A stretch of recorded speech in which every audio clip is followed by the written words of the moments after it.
Earlier at the Palace of Astral, I introduced these guests from the Astral Express to you, Elder Huayan. But with all the people around, we only exchanged pleasantries. Now, I'd like to officially introduce them to you. These three braved great dangers, accompanying me into perilous places, defeating the chief culprit Vantilia, and uncovering the conspiracies of the disciples of Sanctus Medicus. If you wish to know more, please, feel free to ask us. Well, I skimmed through the reports about the Arbor's rebirth from the Master Diviner Hu Xuan. She's been summoned to the Yuchue for questioning. There are a lot of doubts within the Alliance about this whole situation. But despite all that, I believe in you. Since you joined the ranks, you have repeatedly achieved remarkable feats. After the High Cloud Quintet each went their separate ways, despite the many criticisms within the Alliance, the Marshal still stood firm against the dissenting voices and entrusted the Luofu to you. Over the years, you've served the Alliance with loyalty and wisdom. You've taken down abominations in Thalassa, rescued the Xianzhou Yuchue from a siege, and destroyed the demonic planet summoned by the denizens of abundance. I still remember those battles vividly. There are fools who doubt your loyalty. They're happy to see the divine foresight fail because it gives them some kind of sick satisfaction. They haven't achieved anything of their own, so they feed off the failures of others. But I've seen enough failures in my time. And I want to believe that your loyalty has never wavered. So, General Feixiao of the Yaoqing is the only one investigating the Ambrosial Arbor crisis on behalf of the Alliance? No. I am too. This old man's words always catch me off guard. The Marshal ordered me to come to the Xianzhou Luofu, but the document only says, attend the war dance and listen to Feixiao's questioning. The Marshal is well aware of Jing Yuan's purpose in holding the ceremony and understands the situation he is facing. She mentioned it because she believes both issues are important. Thanks for your kindness and sincerity, Elder Huayan. But is it appropriate to tell everyone here about the Marshal's orders? By introducing the Express's witnesses to me alone, aren't you aiming to discern the intentions behind both my actions and Feixiao's? And whether there's any discord between us? Well, since I'm being open and honest with you, I encourage you young folk to do the same. As for the Ambrosial Arbor crisis, all I need to do is listen. General Feixiao will be the one asking the questions. To be honest, I'm more concerned about the timely start of the war dance. Oh, by the way, I've prepared a gift for the war dance.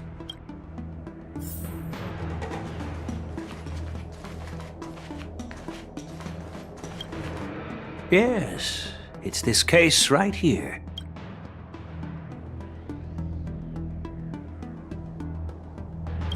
There will be numerous contests and celebrations during the war dance, and the main event will be the Ringmaster's Challenge. The host will dispatch a skilled warrior to take on challengers from all over the cosmos, showcasing the excellent martial arts of the Xianzhou Luofu. When you mentioned that the Astral Express would be attending the ceremony, I thought the High Elder of the Luofu would be the Ringmaster. You humor me, Elder Huayan. The healer lady is just a young lady who knows nothing about martial arts.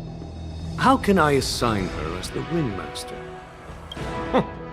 I'm no match to you when it comes to joking. What's this box for? Why don't you open it, General Huayan? This sword case is intended for the War Dance's award. It's empty now, but in a few days, a precious sword will be delivered and stored inside. I don't mean to boast about our skills, but this sword represents the pinnacle of the Ju-Ming's craftsmanship. It has a legendary history, full of heroic tales from foreign lands, tales that are too detailed to be summarized in just a few words. Since the delegation delivering the sword hasn't arrived yet, I'll just leave the case here for now. I've been wondering who would be worthy of such a sword. And then it hit me. I can award it to the champion of the Ringmaster's Challenge. The ceremony's champion is sure to be a perfect match for the sword. Moreover, I hear that Yanqing is an excellent swordmaster, and that he will be representing the Lawfu as the Ringmaster, so it seems like a perfect gift for him. Thank you for your generosity, Elder Huayan. If you want to give me a sword, just say the word, Grandpa. No need to beat around the bush. You've got confidence, my girl, but I don't think you can best Yanqing. I know you're all about swords, Miss Yunli. It's just a shame that it's the sword that ultimately chooses its rightful master. Yeah, and even if someone gets their hands on such a precious sword, it'll probably end up in someone else's. The outcome of our duel at the Alchemy Commission is still up in the air. Since you're interested, why don't you represent the Xianzhou Juming and challenge me in the ring? That's exactly what I had in mind. Nobody knows who's gonna come out on top. It could be me, could be someone else. It'll probably be me. But whatever happens, it won't be him.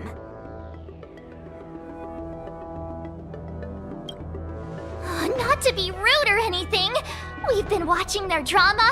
I'm dying to find out who beats who. Quiet down. We have other guests here.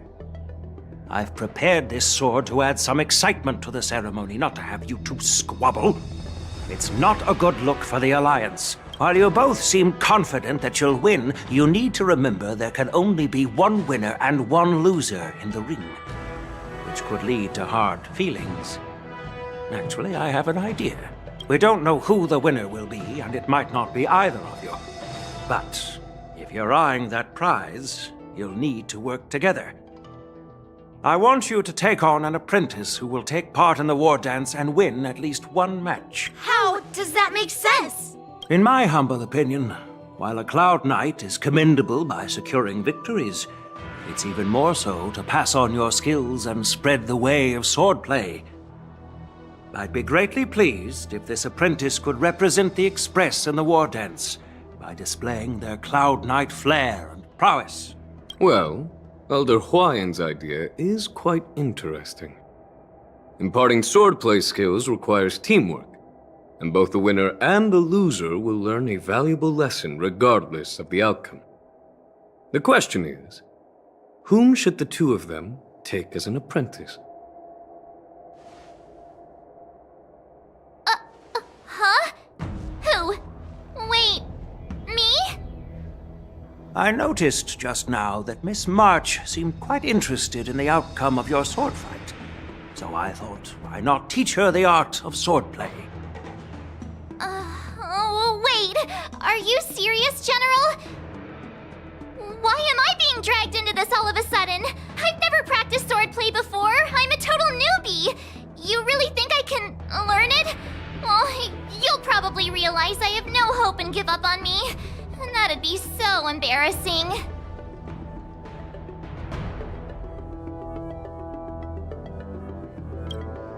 Things are already complicated enough as they are. He strikes like lightning. Does Mr. Don Hong really need anyone's guidance? As for Miss March, she's like a piece of jade in the rough, just waiting to be shaped. I appreciate your kind words, General Huayan. But won't teaching me swordplay be a waste of Yanqing and Yunli's time? They should be preparing for the ceremony. Plus, I heard that each swordmaster has their own special moves. What if they let something slip while teaching me? If everyone knows each other's tactics, won't that make it hard to catch people off guard during the war dance? That's considerate of you, March 7th. But don't worry. It'll take you at least a decade of hard training before you can even start learning special moves. No need to freak out. A few Juming swordplay tricks will mean you'll be more than equipped. Really? Looks like March's curiosity has been piqued. The whole point is to know each other's moves. Defeating your opponent in just one move? How boring would that be? Plus, what really decides a swordsman's fate isn't some special move. It's the solid fundamentals. So Miss Yunli has already agreed. What do you say, Yang Qing? General, I haven't graduated yet. How can I be qualified to teach swordplay to others? So you're admitting your defeat, huh? If you're not even confident to teach, why don't you let me be the ringmaster instead? Yang Qing, teaching an apprentice is also a way of honing your own skills and gaining insights. You've been an apprentice for years. It's about time you looked at swordplay from another perspective. I see, General. Then count me in. Now that Yang Qing has agreed too, it all comes down to Miss March giving her nod. It's up to you to make the final decision, March.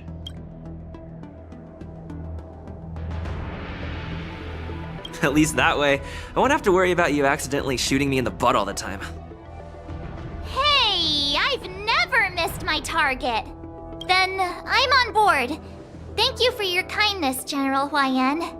Great! Starting tomorrow, Yanqing and Yunli will teach you the basics of the Cloud Knight's swordplay. Yunli and I will head out and purchase some sword practice equipment for Miss March. Think of it as a little initiation gift.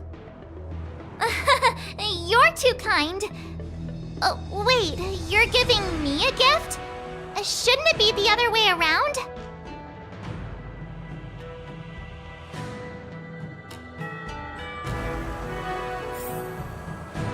General Huaiyan's gone. Wait, why does something feel off about what we talked about? I think we strayed off topic. How did things even get to this point? Yeah, I brought you here because the General said he had some important matters to discuss. But how in the world did Yun Li and I suddenly become Miss March's swordplay mentors?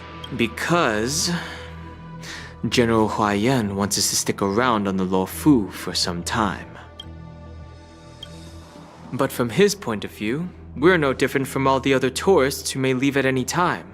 Since the crew's actions were mentioned in the Luofu's operations log were given to the Alliance, he probably wants to see firsthand if we're as capable as the report claims, or if we're just some made-up excuse to save face, and he wants to see it for himself during the war dance, which is why he even dragged Yun Li into this. What began as a simple contest between two sword masters has now evolved into you two collaborating to mentor March. Elder Huaiyan is still that tricky general who likes to give everyone a headache. My apologies. Truth be told, I invited all of you to the ceremony because I wished for you to act as my witnesses. Now, I apologize for not disclosing this information earlier. In the coming weeks, I'll also invite all of you to a meeting with General Feixiao, where you may need to answer her questions and clear up any doubts she might have. So please, be prepared for the meeting.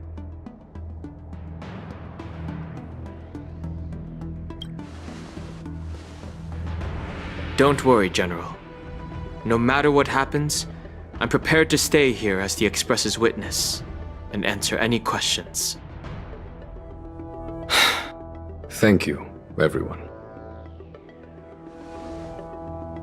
General, I know there isn't much I can do to share your burden, but...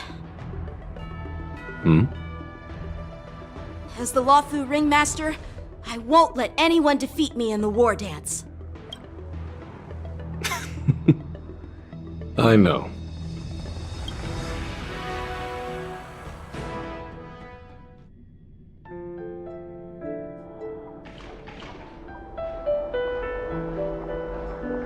The illustrious Merlin's claw waiting for me? And for so long, too? It's quite an honor. It's been a while, General Feixiao. It's been 30 years since we last saw each other. Right, Yukong? Yes. Back then, you were the vanguard of the Yao Qing's Verdant Knights, and I was a pilot of the Law Fu's Rainbow Orbit Fleet.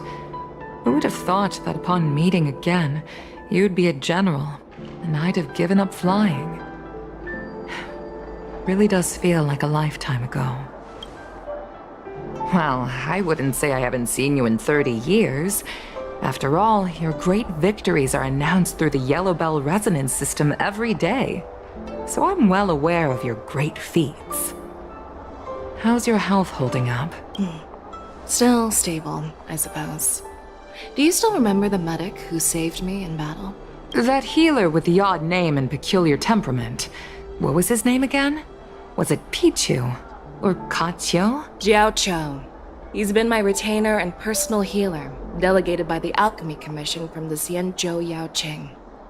Over the years, he's dedicated himself to managing my condition. It's thanks to him that I'm still in good health today.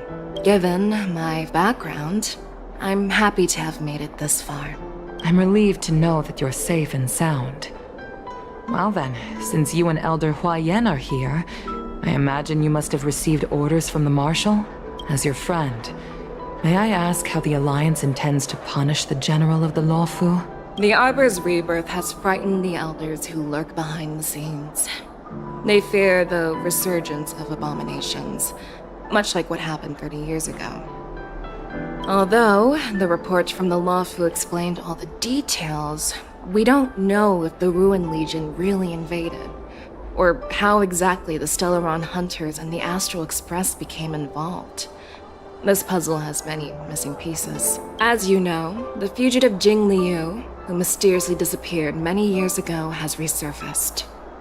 This time, she has brought along an outworlder and a coffin, claiming to offer the Marshal a method to fight against the Eons. The Lawfu Preceptor has also leveled accusations against Jing Yuan for neglecting the Alliance's principles. She asserts that Jing Yuan enabled the exiled Imbibitor Lunae to re-enter the Lawfu, thereby unlocking the lunarescent depths within Scale Gorge Waterscape, which in turn disrupted the Vidyadhara's dutiful watch over the Ambrosial Arbor. It is for these reasons that I have come here to the Lawfu today. Well, duty calls. Perhaps I shouldn't have mentioned all of this to an uninvolved person, but since we once fought together, I didn't want to keep you in the dark. Perhaps pretending you didn't hear any of this would be for the best. I understand. I'm sorry. I was out of line. I know I shouldn't be defending General Jing Yuan right now, but... well, you know how I am.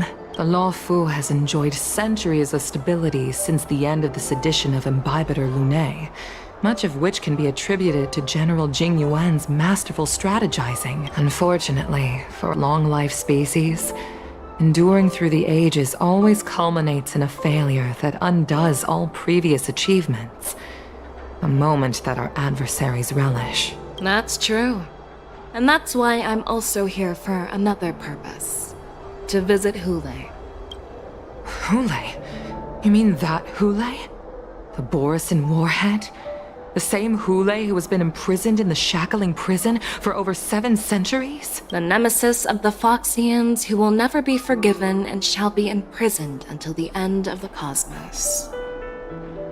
I can't quite remember the exact wording, but yes, the very same Hule. Usually, only emissaries from the Xianzhou Yao Qing Skyfaring Commission visit him once every century.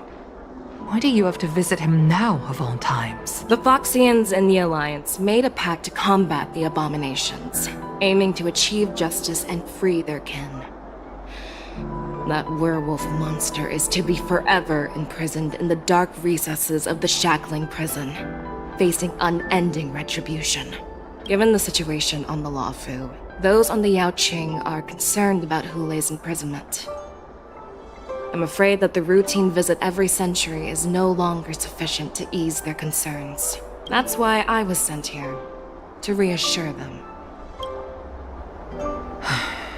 It's all bad news. Well, not everything. There might be a silver lining. Oh, by the way, I found some clues about the thing you asked for. Tell me more. The Verdant Knights followed the route you mentioned and discovered the wreckage of the Whistling Flame ship. Unfortunately, there were no survivors and no cargo. However, someone had already been on the scene before we arrived. Our people? Or someone from the IPC? No, neither. Yukong, have you heard of a person named Ron May?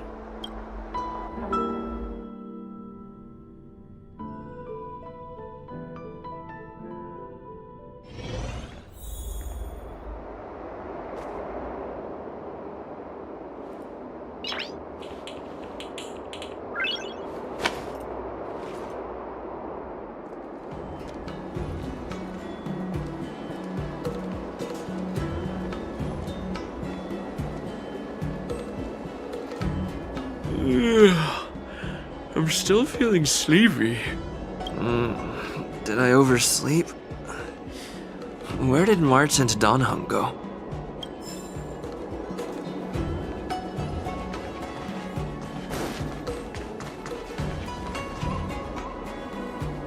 There you are.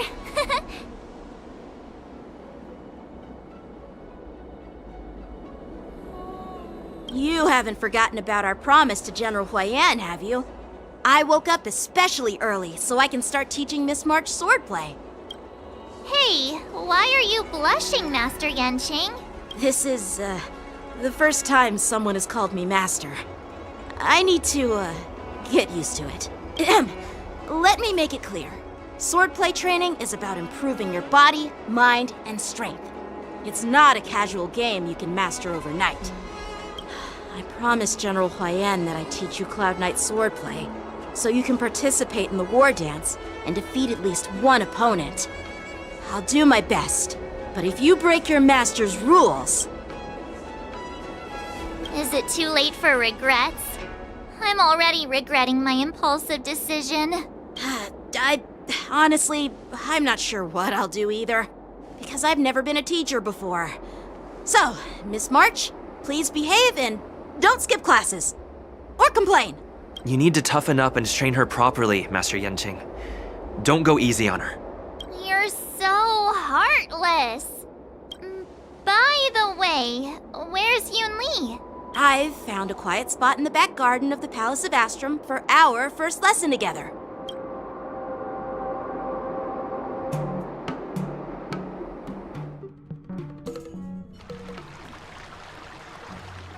Seriously?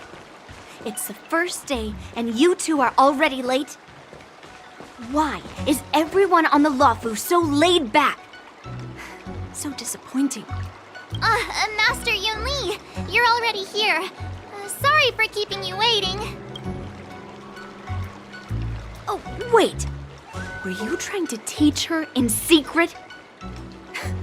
That's sneaky.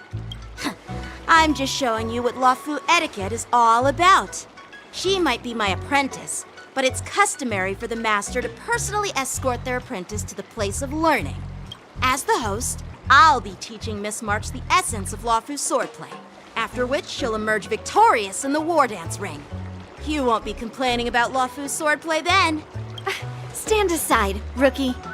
Let me show you how we Zhu-Ming sword masters treat their apprentices. Quickly, over here, Miss March. This is a reverse mentorship gift from me to you. I hope you put it to good use. What's this? Xianzhou clothing? It's so beautiful! Sword practice requires precise movements. This outfit is tailored to fit perfectly and allows for smooth movements. I even added some small accessories. I put a lot of thought into it.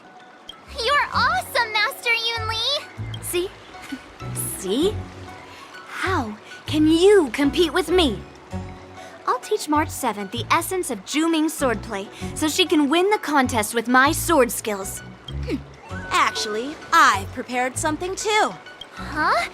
You have a gift for me too, Master Yanqing? Since you want to learn swordplay, Miss March, you'll need suitable weapons. So, I went out of my way to prepare a pair of swords overnight. Unfortunately, I didn't have time to ask the craftsman to customize the swords for you. But I did my best to choose ones that look nice and are suitable for a beginner. I hope you like them, Miss March. Thank you, Master Yanqing!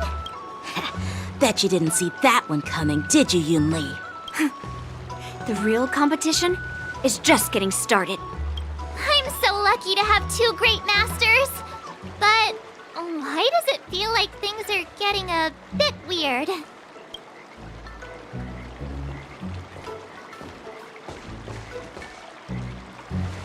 So what do you think, Masters? Does this outfit suit me? Perfect. I chose it carefully. It's perfect for beautiful young swordswomen like you and me. All right, let's get started with the training. The person next to me is a Cloud Knight instructor I've brought in. For your first lesson, try exchanging a couple of moves with him. Wait. We're having actual combat training for the first lesson? Isn't that a bit too intense? Well, I heard you have some experience with archery and martial arts. The first thing we're going to do is see just how strong your fundamentals are. Come on, step forward and strike with the sword in the most natural way you can think of. It's important for us to grasp your natural movements so we can decide where to start and what you need to learn. If you're ready, let's begin. Okay. Shing! Shing! Sa! Ha! Shing! Peach blossoms and divine sword descend.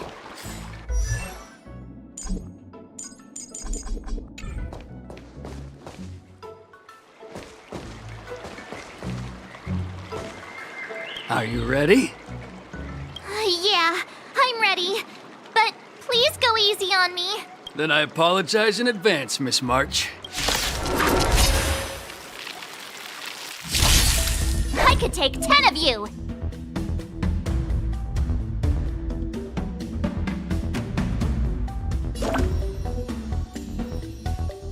Please have some tea. Pay close attention, Miss March. Lawfu swordplay is all about being swift and agile in your movements. Strike with heart! Yes, you! Ignore him. Strength is everything.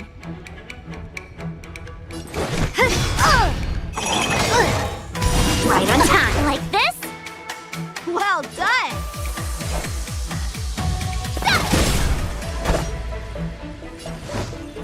Bladed flight! Swords descend! Yes, you! How many can you block? Strike with heart! Ha! Yeah! I'm starting to get the hang of it. Bladed flight! Awesome! You'll make good practice. With a true heart and focused mind, here I come! Right on time to show you what Azure Dragon, White Tiger, less cards, What are you mumbling about? Isn't this, sword technique? Shouldn't I be saying something cool? Descend to earth! Time for swordplay! Strike with heart! Ready to shine. A one-time enemy! Bladed flight! How many can you block? Strike with heart! You'll make good practice. Yeah! Oh, I get it! Alright, check out this move! Right on time. Severing mountains! Practice is over! Swords descend!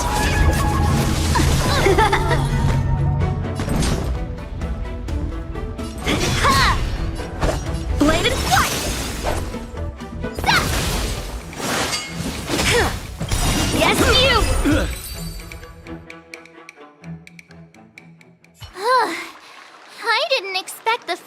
lesson to be so intense. Miss March has quick hands and a flexible body. She's a perfect fit for practicing Lawfu swordplay. However, she lacks strength, and her strikes were a bit unfocused. But don't worry, that's totally normal for beginners. Once she starts practicing Juming swordplay, she'll make heaps of progress. Given the situation, I believe Miss March should start by working on her footwork. Seriously, do you actually know anything about swordplay, or what? I could ask you the same thing. Dual swords require agility. So what's more important than footwork? Instead of focusing on her strengths, we should address her weaknesses. The drawback of wielding two swords is not generating enough force. What good is being quick on your feet if you don't have strength? It's not like we're dancing here. Skilled sword masters know how to play to their strengths and work on their weaknesses. Start with what you're good at, then tackle your weaknesses. That's the right way to learn. You're quite the theorist, huh? Theorist? You claim to be able to talk to swords. So what does that make you? A lunatic? Hey, it's only my first lesson, and you're already arguing. Come on, calm down, masters. I'll have to improve both my footwork and strength anyway, so it doesn't matter which one comes first. But it does matter. Just listen to me, March 7th. Aww.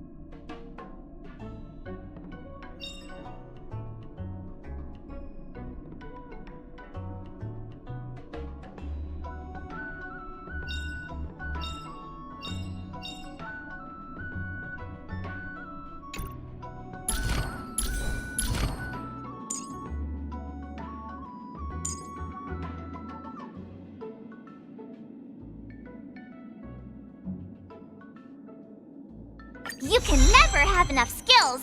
Let's train some more.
Dear Himeko, Mr. Yang, and Pom Pom, we're all good here on the Xianzhou Lawfu, so no need to worry. By the way, how's your trip going? As for me, I've somehow become the apprentice to two Cloud Knight sword masters. and I've been honing my sword skills with their guidance. One of them is Yanqing, the boy we've all met before. The other is Yun Li, the granddaughter of General Huaiyan from the Xianzhou Juming. Both masters are super strict, giving me a real taste of how hard sword training can be. I tried to drag him into this, but he refused. Then I tried to rope Dan Heng in, but Master Yanqing wouldn't have it. Still, I didn't let the difficulty get to me. In just a few weeks, my sword skills have improved a lot. Both my masters think I have unique talents in swordplay, and are literally fighting each other to teach me their skills. Thanks to their guidance, I've actually made some progress. When I get back to the Express, I'll definitely show off my skills and impress you all. Looking forward to your reply. Yours, March 7th.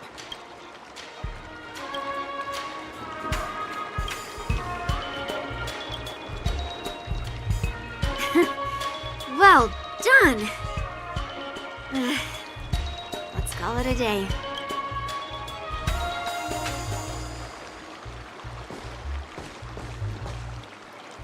Miss March's sword skills are really coming along.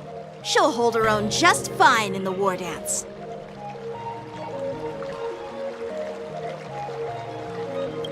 Perhaps I might have a shot at beating both masters in the ring?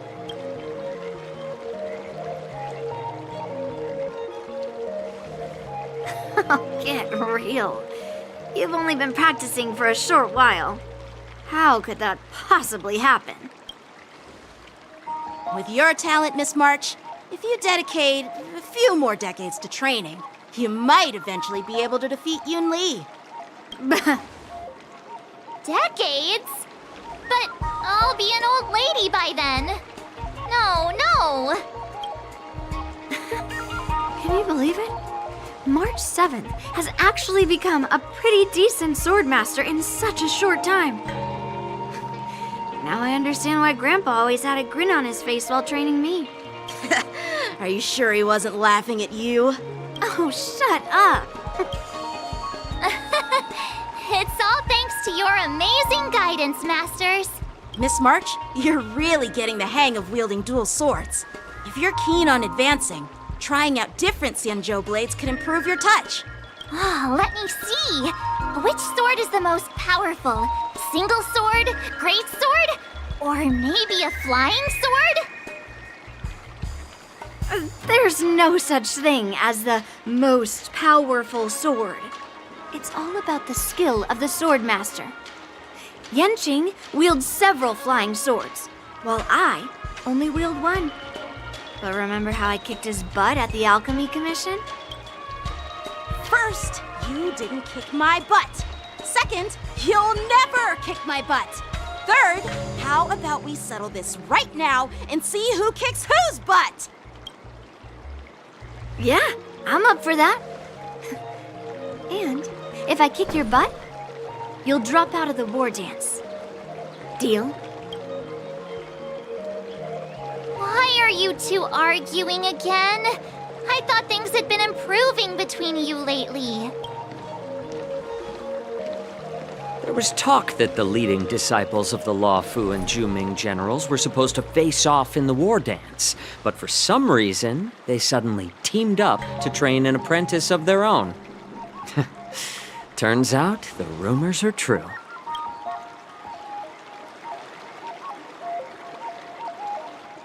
Tomorrow is the big day of the war dance. Shouldn't you two be focusing on honing your skills instead of teaching swordplay here? You're... Oh, that's right!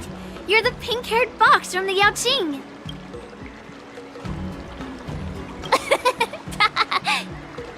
What are you laughing at? You've got pink hair too. I'm Jiaoqiu, the healer working for the general of the Xianzhou Yaoqing. Ah, got it. So, you're the participant attending the war dance on behalf of the Yaoqing.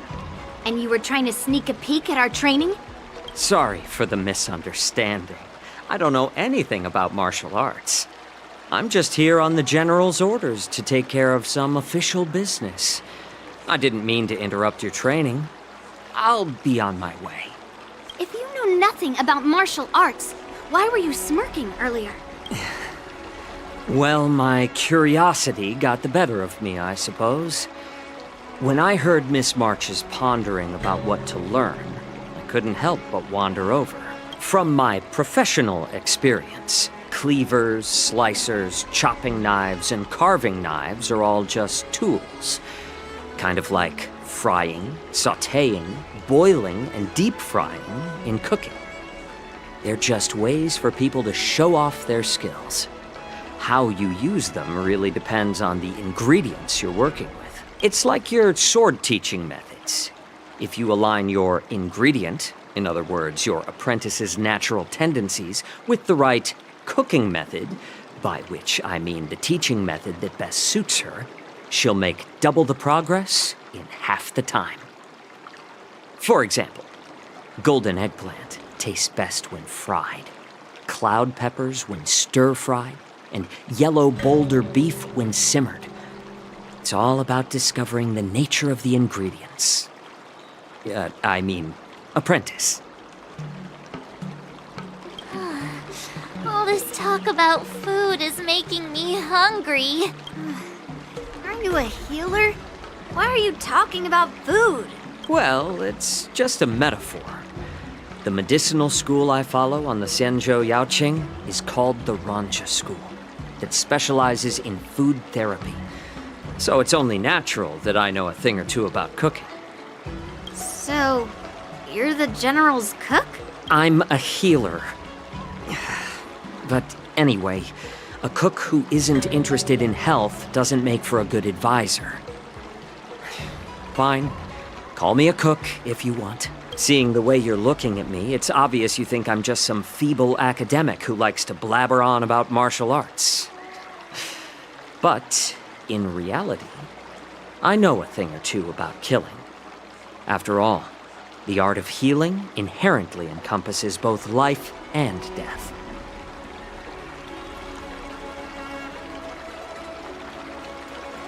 Why is this guy suddenly getting all serious with kids? Do you recognize this bottle of medicine in my hand? No. This is called tumble dust, an extract from an exotic flower named Yabra. Ugh, is it poison? Well, it depends on how it's used. With just one drop, it's able to numb a patient's body during surgery, making them painless throughout the entire process. However, increase the dose or the potency, and it'll slow the metabolism, making the blood thin and resulting in the loss of all senses. Even long-life species cannot escape its effects. This thing can save lives or take them. It's more powerful than the swords in your hand. That may be so, but still, I prefer settling things with a sword than, you know. Huh. Looks like I did get you all wrong. You're not a feeble scholar, but a sinister and despicable one. Hey, why the insults all of a sudden? I'm just sharing some medical knowledge here, not persuading you to poison anyone. Seems like you get real excited when talking about poison. I can't tell if that's an honorable thing or sinister. Picture this. 2 individuals. The one standing is full of malice. The other lying down is honorable and righteous. How can the one who's lying down label the one standing as sinister? In the throes of combat, where life and death hinge on a singular moment, every idea fades into nothingness. The only thing that matters is staying alive.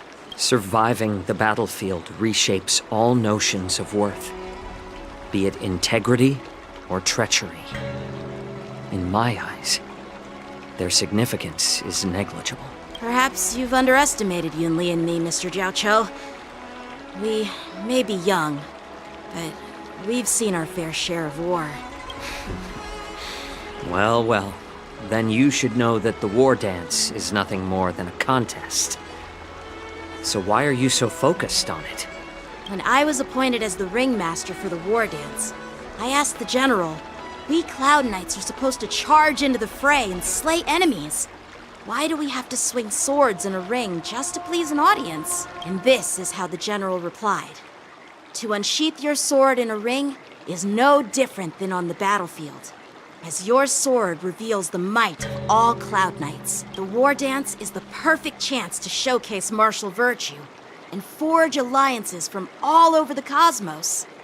When we unsheath the sword without drawing blood, we not only display our might, but also the martial virtue of the Cloud Knights. That's quite an insightful statement, Yanqing. Well, my apologies for being so short-sighted. I've been on the Luofu for quite some time, but I haven't had the chance to see the ceremony venue for myself yet. Hearing you speak so highly of it has piqued my curiosity. Would you mind showing me around? You want to see the Sky Splitter ship where the war dance will be held? Let's go! I bet Yun Li and Miss March haven't seen it either, right? Well then, I'll give you all a tour.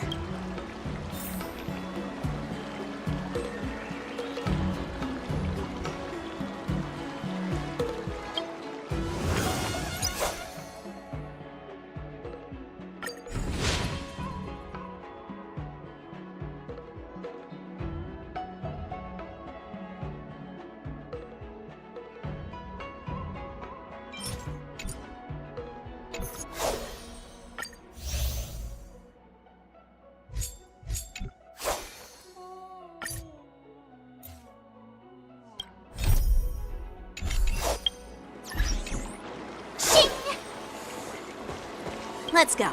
I'll give you a tour of the Sky Splitter.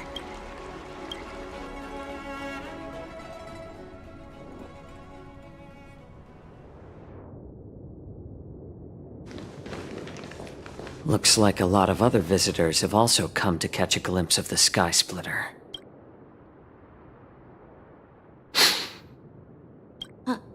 What's up, Mr. Zhao Cho? No, it's nothing.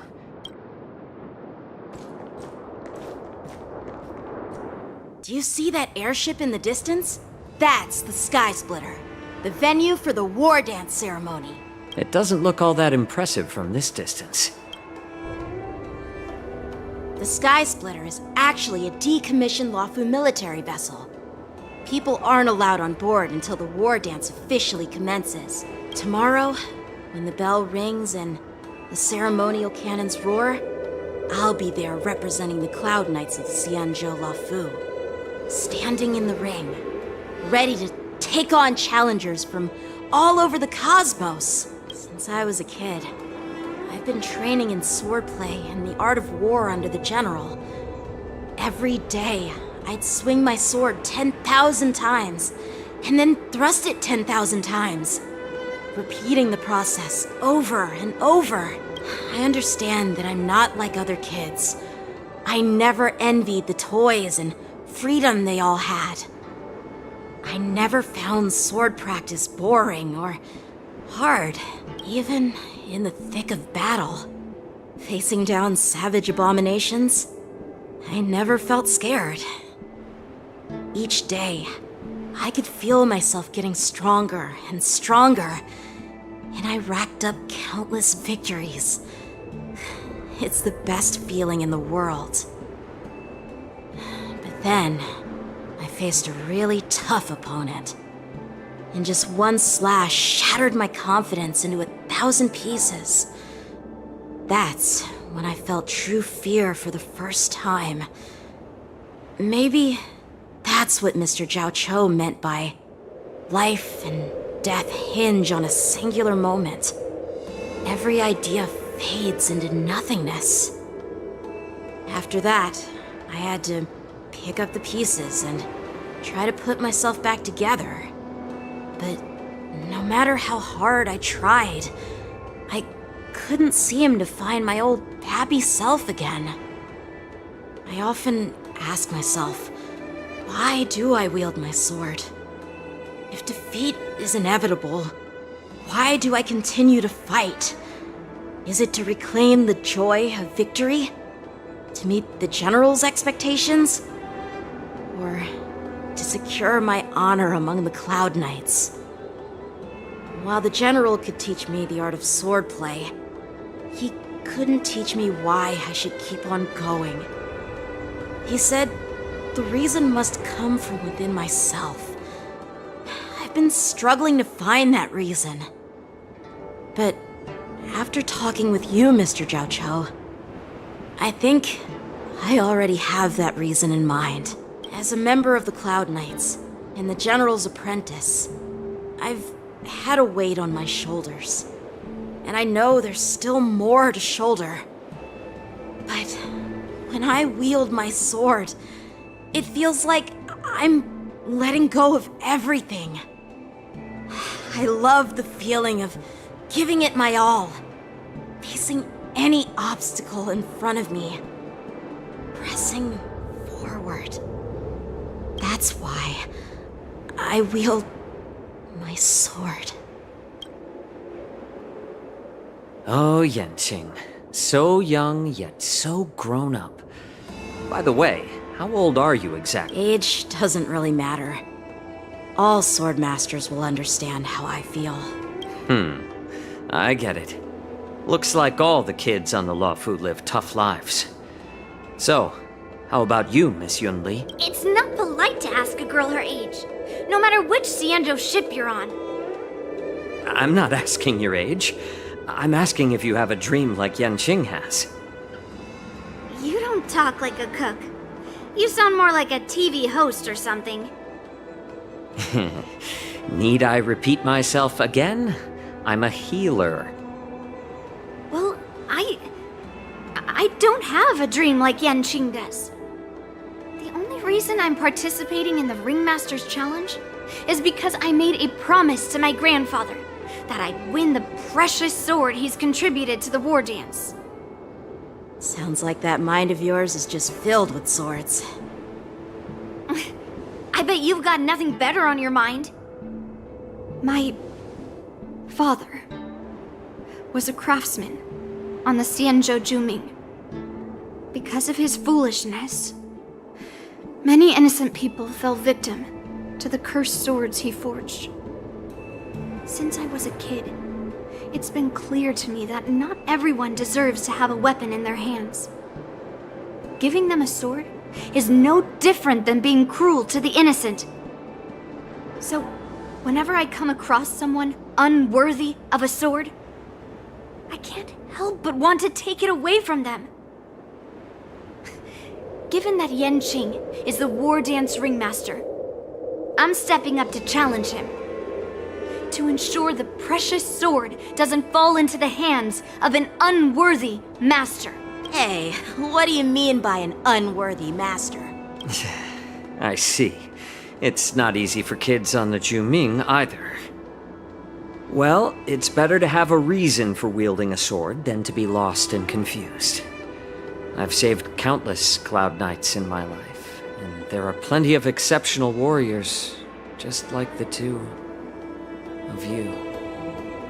What happened, Mr. Zhao Chou? Oh, nothing. I was just reminded of some old friends and old tales.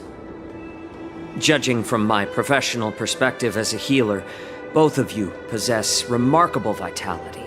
Your energies flow like raging fires and mighty gales. The upcoming fight will definitely be impressive. Well, we've seen the Sky Splitter and toured the Stargazer Navalia. I guess it's time to say goodbye for now. What? You're leaving already? But you haven't asked me about my dreams. I've been working hard too, you know. It's getting late, Miss March. Unlike you lot, I'm a grown-up bound by responsibilities and duties. The tasks entrusted to me by the General won't complete themselves. By the way, Yanqing, is it normal to have so many people wandering around in an automated area like the Stargazer Navalia? Actually, this is a restricted area. But since you're all guests, I made an exception, so you could take a look around. I understand. Well, I'll take my leave. I wish you both the best of luck in the ring tomorrow.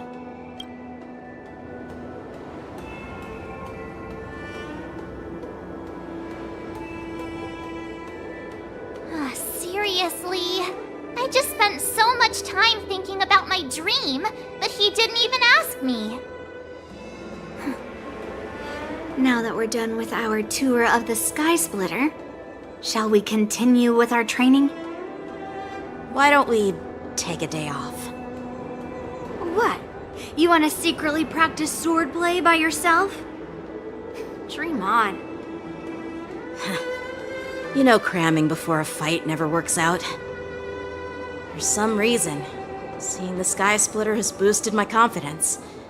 So, I've decided to conserve my strength for tomorrow. Alright, I'll take you out of the Stargazer Navalia.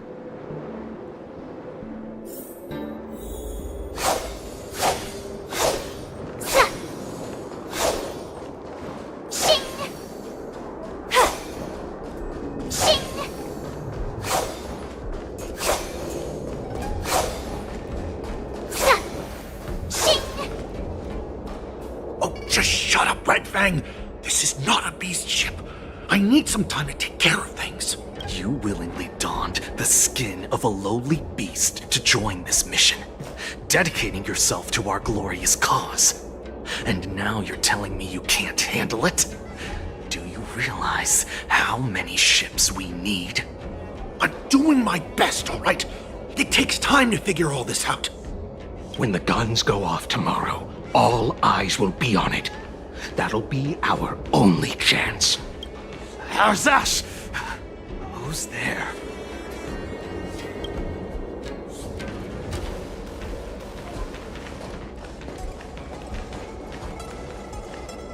Who are you guys? An impromptu inspection. Why are there outsiders loitering in Stargazer Navalia? And a bunch of kids at that. Hey, kids, didn't your parents ever tell you to stay away from the Stargazer Navalia? I know it's an automated facility, but it doesn't mean you can just break in and do what you want.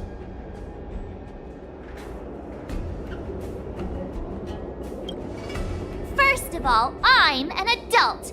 Second, I didn't just break in. Yeah, we flew here on a starskiff. Like, whoosh! Well, I'm not trying to tell you off, but this place is off limits to the public, you know?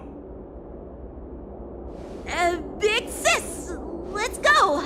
I want to play in Ever Hunt Planes!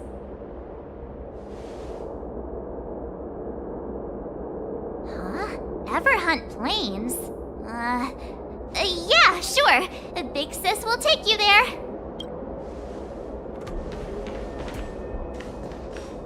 Shuha! You should have let me. Shh, the overhaul is done, and everything looks good. We should leave.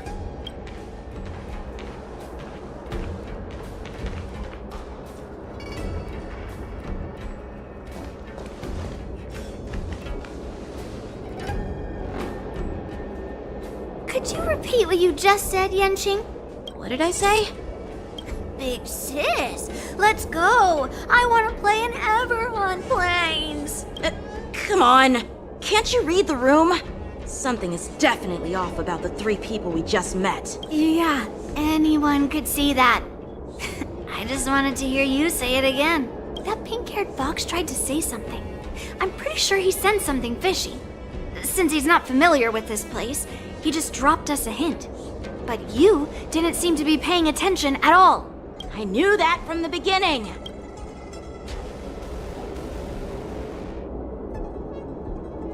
That Cloud Knight didn't recognize Master Yanqing at all. That's really weird. What? Is he famous on the Waifu or something? Not even the Cloud Knights on the Juming, who all know my glorious name, might recognize my face. You have a point. A Cloud Knight, a member from the Skyfaring Commission, and a craftsman. They're from various departments, and the reason for the overhaul seems legit. But one of them blurted out some weird language just now. Did you hear that? I have a feeling that if we secretly tail them, we'll definitely catch these guys in the act. Follow my lead, and be careful not to blow our cover.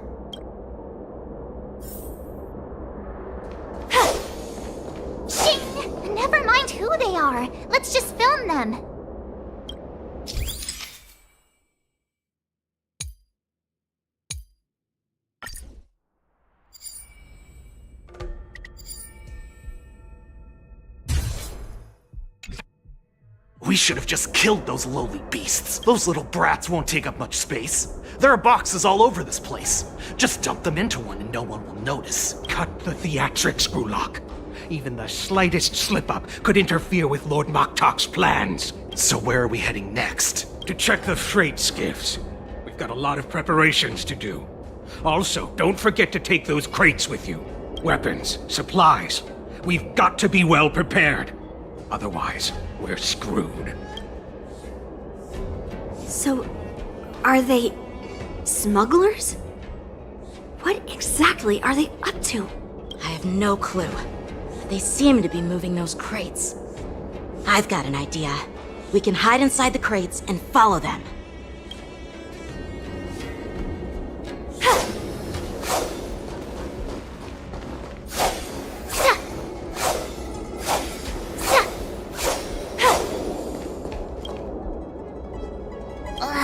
So cramped in here. I can hardly breathe. Just hang in there.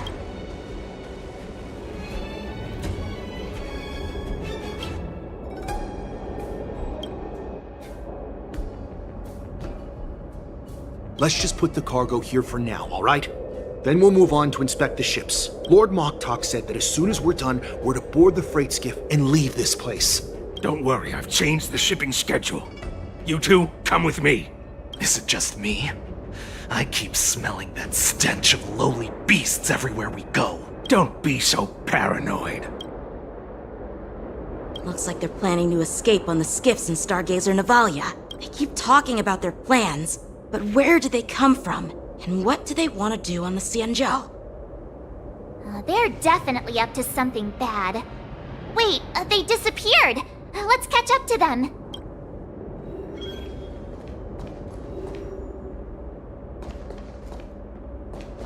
Tread softly, breathe quietly, and make sure to keep an eye on them. Hide out of sight as soon as there's any sign of activity.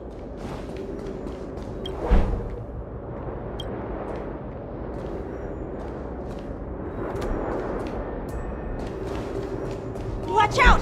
They're on high alert!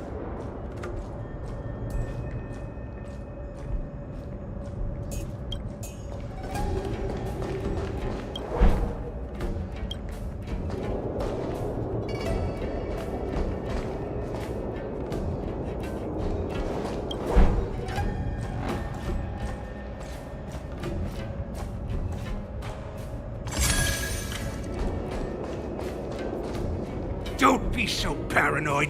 We're running out of time. Get over here! Shuhard, I'm coming!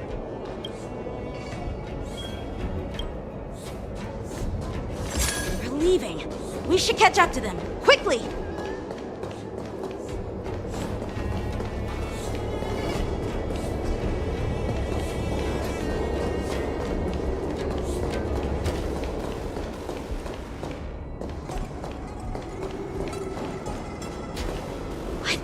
Up to?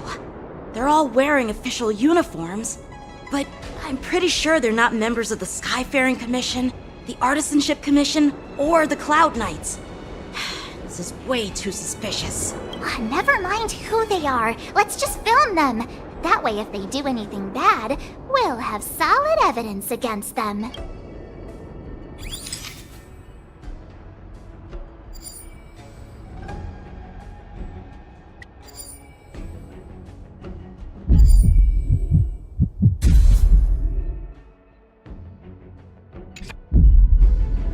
Look at this. A freight star skiff with enough room to fit at least 20 of my men. I'll let the others know and have them prepare more star skiffs. Once we're past the checkpoint, there will be beast ships waiting for us. Lord Moktok is ready. The revival of our ancient bloodline all hinges on this operation. What did he just say? Beast ships? Who's there? It's those brats! I told you to get rid of them, but you didn't listen, you idiot! Wipe them all out!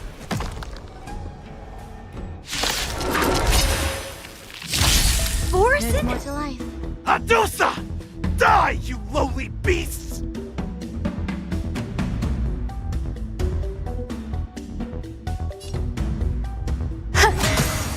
Ready to shine.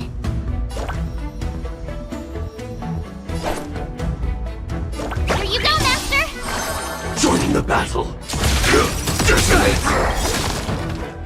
Like fire until everything burns to ashes! Fight to live! Nothing. Set the seas ablaze! Eternal. My friends? Indulge yourselves!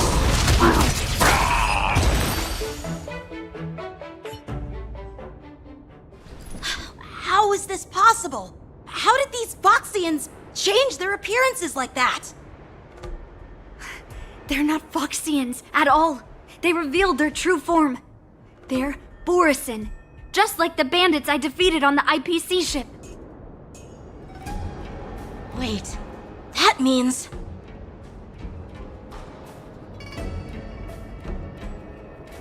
Well, how did the Borison manage to infiltrate the Xianzhou?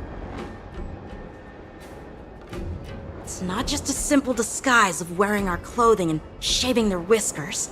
They're somehow able to alter their appearance to be indistinguishable from Foxians.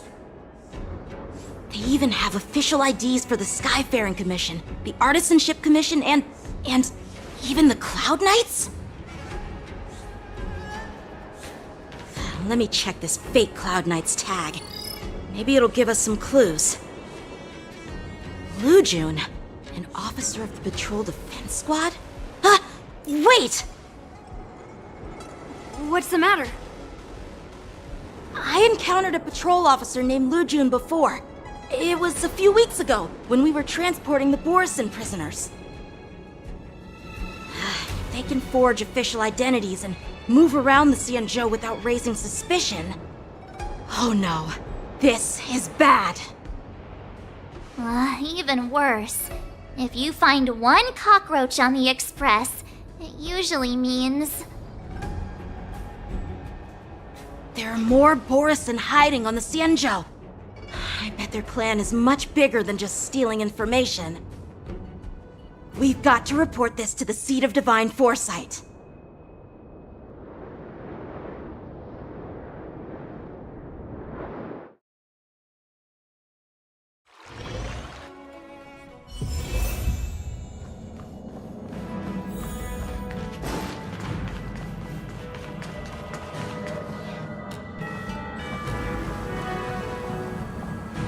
I am glad to finally meet you in person, guests from the Astral Express. I'm Feixiao, the General of the Xianzhou Yaoqing. Let me introduce our guest to you. The one dressed in green. He's the reincarnation of Imbibiter Lune, and the person behind him is the newest member of the crew. I've heard a lot about you. Outside the reports from the Luofu, the Skyfaring Commission of the Yaoqing has also gathered plenty of information about both of you. I've been eager to meet you face to face for reasons that I'm sure General Jing Yuan has explained, right?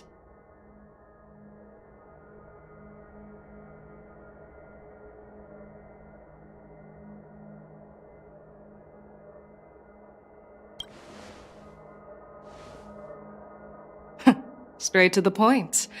I like it. According to General Jing Yuan's report, the Ruin Legion is to blame for the Ambrosial Arbor crisis, and all Arbiter Generals should pay attention to the Ruin Author's movements. Over the years, the Destruction's minions have wreaked havoc on countless worlds, and the Alliance has been keeping an eye on them. But no one expected them to join hands with the remnants of the Abundance. The damage caused by the Ambrosial Arbor crisis was far less severe than expected, which is good news for us. However, it was quite different from the Ruin Legion's usual style of destroying life wherever they go. While I trust the bravery of the Divine Foresight and the Nameless, I'm curious about some details missing from the report. I'd like to take this chance to have an exchange with both of you. Let me be clear, the questions I'll ask might not reflect my actual thoughts, so please don't take offense if any of my questions seem a bit harsh. Please go ahead, General. But keep in mind we can only answer based on what we know. And perhaps you already have the answers to your questions in your heart. You have a clever tongue. I like it. The Merlin's claw is quite articulate. Right now, her intentions are unknown, and Jingyuan wants us to be honest. Maybe I'll just stick to the facts we know. Let's cut to the chase. Before the crisis struck, the Astral Express was guided here by a Stellaron hunter, a wanted felon, in an attempt to resolve the Stellaron crisis. However, everyone in the cosmos knows of the Stellaron hunter's reputation. So, why did you place so much trust in them? Could it be that some of you have a connection with them?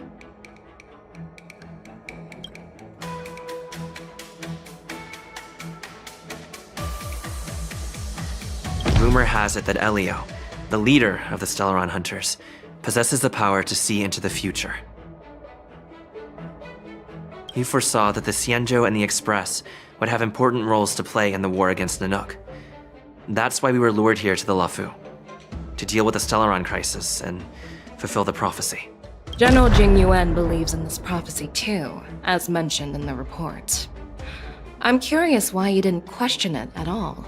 Could it be because one of the Stellaron hunters is actually an old acquaintance of General Jingyuan? Please be cautious with your words, Merlin's Claw. Let's avoid sowing doubt among our comrades. That Stellaron hunter used to be my disciple. So are you putting my loyalty in question too? I'm simply bringing up the doubts about General Jingyuan that exist within the Alliance. Since I'm representing them, perhaps you can just imagine me as one of those old geezers. Let's move on to the next question. The report suggests that Don Shu, the master of the Disciples of Sanctus Medicus, colluded with the Lord Ravager and used the power of the Stellaron to resurrect the Ambrosial Arbor.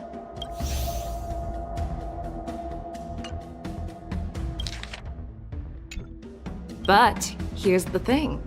Don Shu was just a chief alchemist. Even if she colluded with our enemies and summoned the Stellaron, how did she manage to bypass the Vidyadhara guards around the Ambrosial Arbor?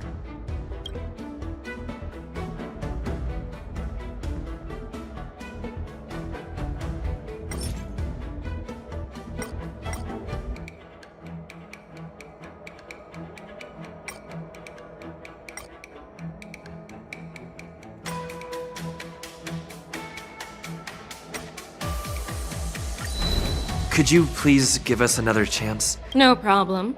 But remember that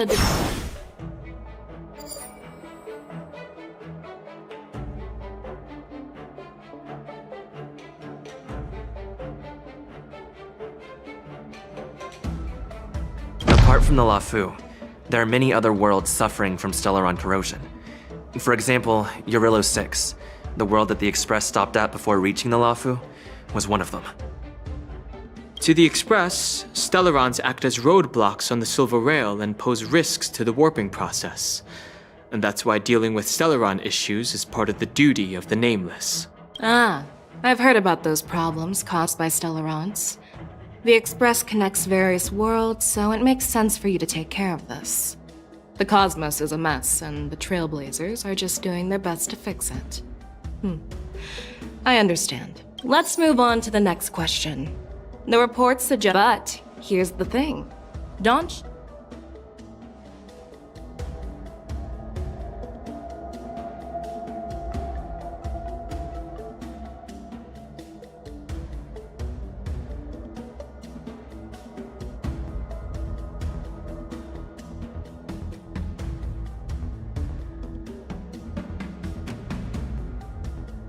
I personally met Don Shu once. Her closest friend was killed during the war on the Fanghu, and she harbored deep hatred towards the Hunt. so she spent years making preparations in the Alchemy Commission in order to take revenge on the Xianzhou. Revenge is also a form of the hunt. However, that doesn't explain how she managed to bring the Stellaron into the Scale Gorge waterscape, which was guarded by the Videodora. Well, you should ask Don Shu herself for the answer. Unfortunately, Don Shu is dead, and even her corpse has crumbled into ash. That's one less clue we can pursue. According to the report, Lord Ravager Fantilia is the mastermind behind the entire conspiracy. She disguised herself as an ambassador of the Skyfaring Commission and traveled with you, only to vanish without a trace later on. It seems too convenient to label her as a scapegoat.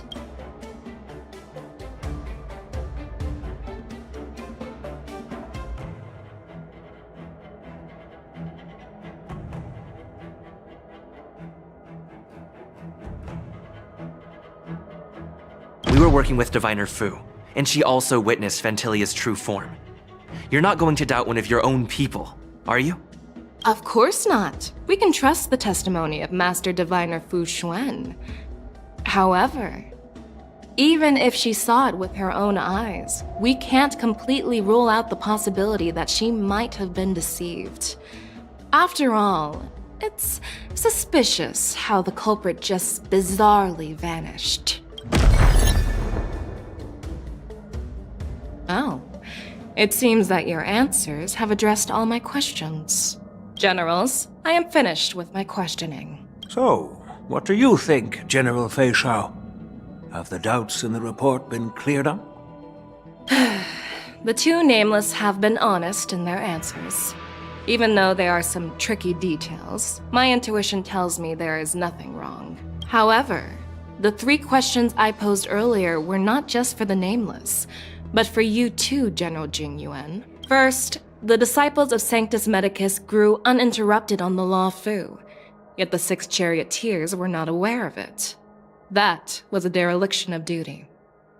Second, you believed in the Stellaron Hunter's prophecy and entrusted outsiders to solve the crisis, even granting them access to the Plague Mark. That was a dereliction of responsibility.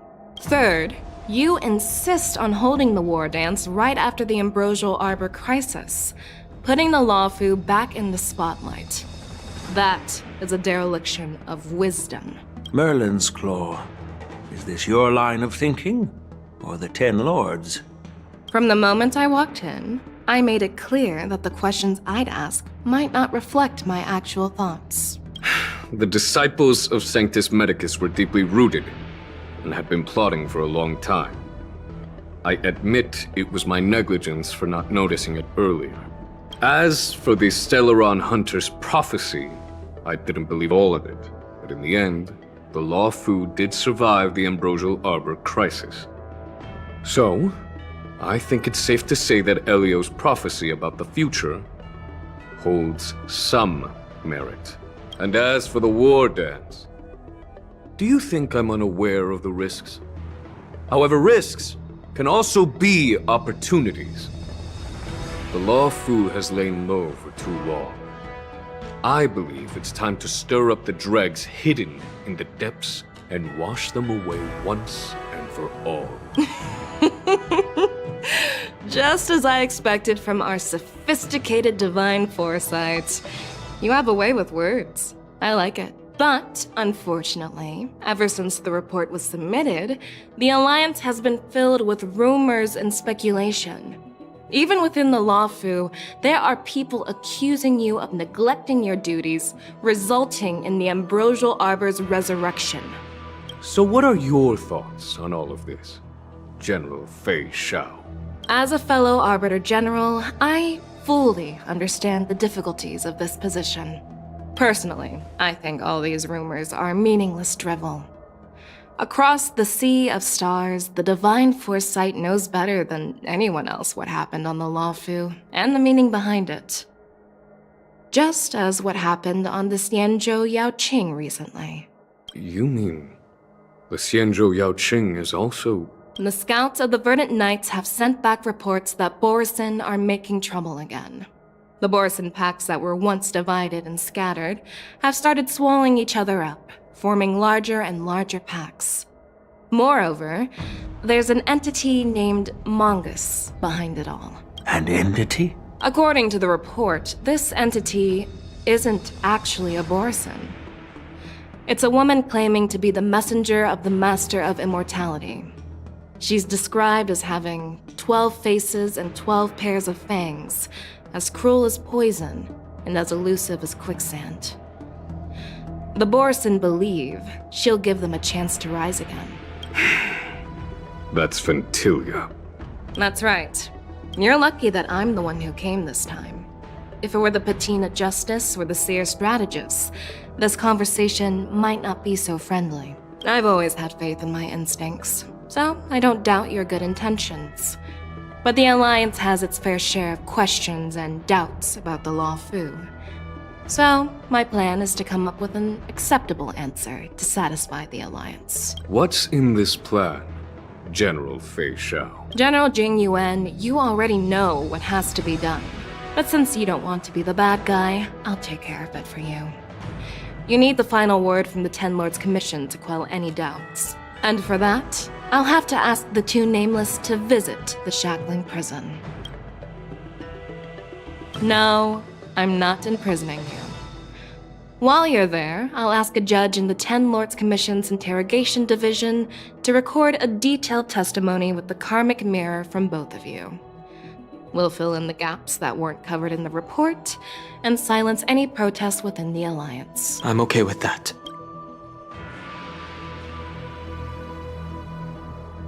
Worried that I might go back on my word and keep you in the shackling prison? Relax. If I wanted to do that, you'd already be behind bars. Once you're done with your testimony, you're free to come and go as you please. Then, as the Merlin's Claw requests... Oh, there's one more thing. This testimony is for silencing the voices of opposition within the Alliance, but I would like to urge General Jing Yuan to listen to the pleas of the Foxians on the Xianzhou Yaoqing. So, you are here for Hule. Exactly. Hule is locked up in the Law Fu's shackling prison.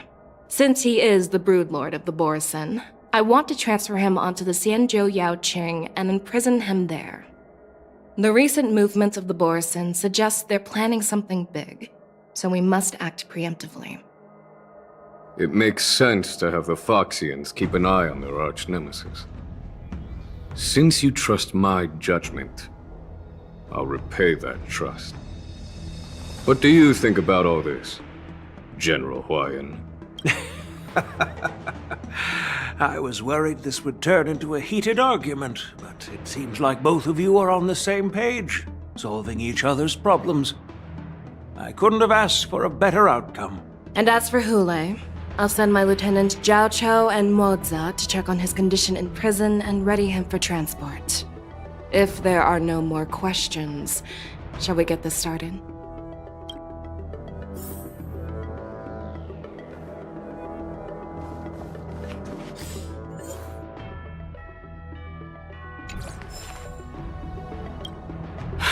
I'll call for a messenger to take you to the interrogation division. As you wish, General.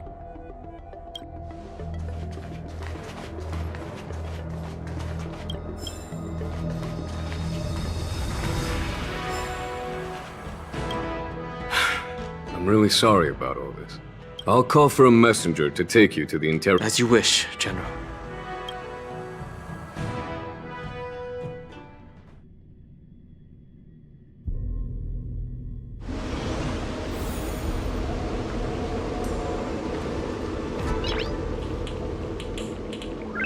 As General Jing Yuan requested, everything is prepared for your arrival, and I am here to receive you. The judges at the Interrogation Division also know your purpose in coming.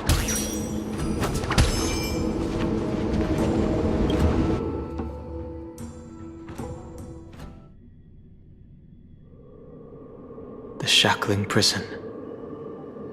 I didn't expect to be back here after all these years. Danhong. Don't worry about me. If you're ready, I'll open the gate for you.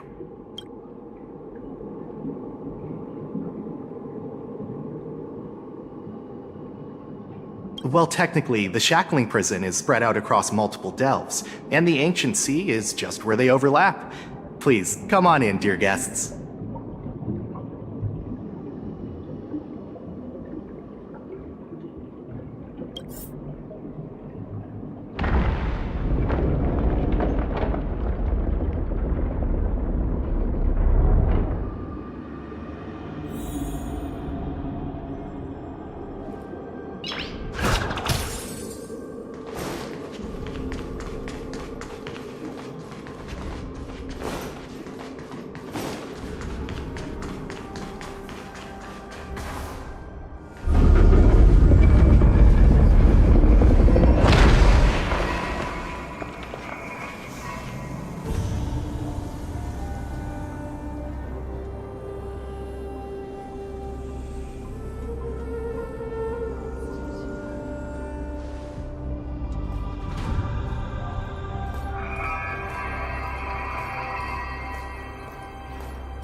What are you looking at?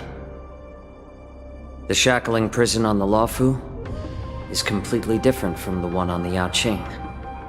It's completely underwater. Whether it's in the clouds or underwater, breaking free would still be a piece of cake for me. Still thinking about your old jailbreak tricks, huh? Forget it. You're free now. Just don't do anything stupid, or the judges will throw you back in there and lock you up for a few hundred years. You'll see me again in just a few days. Taking Hule back to the Yaoqing means a lot to the Foxians on the ship, and to the General herself. So stay alert.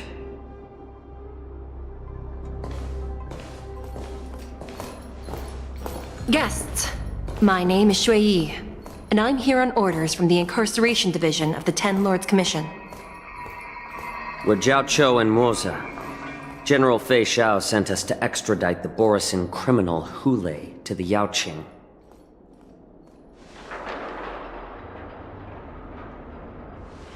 We're here to inspect the conditions of his imprisonment and make preparations for the handover and transportation. I assume you've been briefed, Your Honor. Your visit request has been approved. I'll be your guide for this trip. Prisoner Hule, the warhead and brood lord of the Borisin abominations of abundance and the arch-nemesis of the Foxians, is responsible for 2,123 wars of aggression and countless associated crimes. Due to his heinous acts, he has been imprisoned in the depths of the shackling prison and subjected to the punishment of the Forest of Swords until the end of time. He shall never be pardoned. No need to repeat his crimes and sentence, Your Honor. He is the greatest enemy of us Foxians. The stories of his atrocities are used to terrify our children. I'm well aware of every crime he's committed. Let's move on to the next step. When it comes to visiting criminals, there are rules in place to ensure your safety. I know you've heard legends about Hule since you were children, but your knowledge about him is likely very limited. Only the judges of the Ten Lords Commission truly know what kind of abomination is locked up at the bottom of the shackling prison. It has been centuries since Jing Liu, the former sword champion of the Luofu, captured Hule. And during all those years, we never provided him with any food. Yet he somehow managed to stay alive. It defies all the documented physical characteristics of the Borisin. The Forest of Swords, forged by the Punishment Division, is a device of intense torment, used to execute sinful abominations.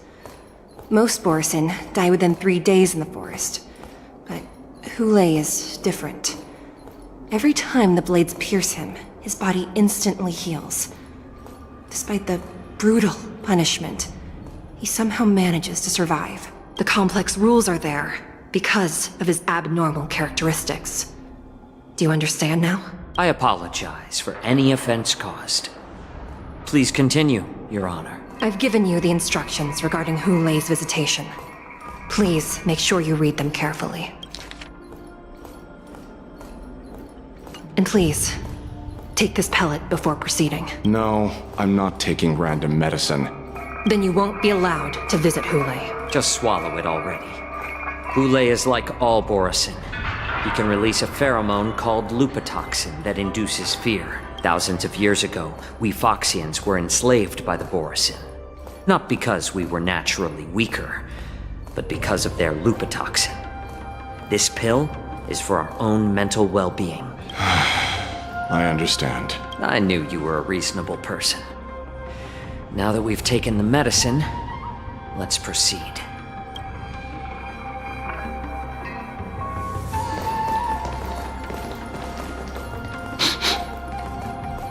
Your Honor. What is it? No, never mind.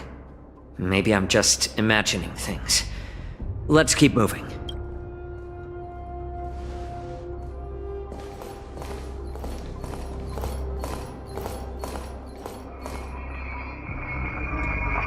Here we are. Her Honor hasn't arrived yet. Please wait a moment.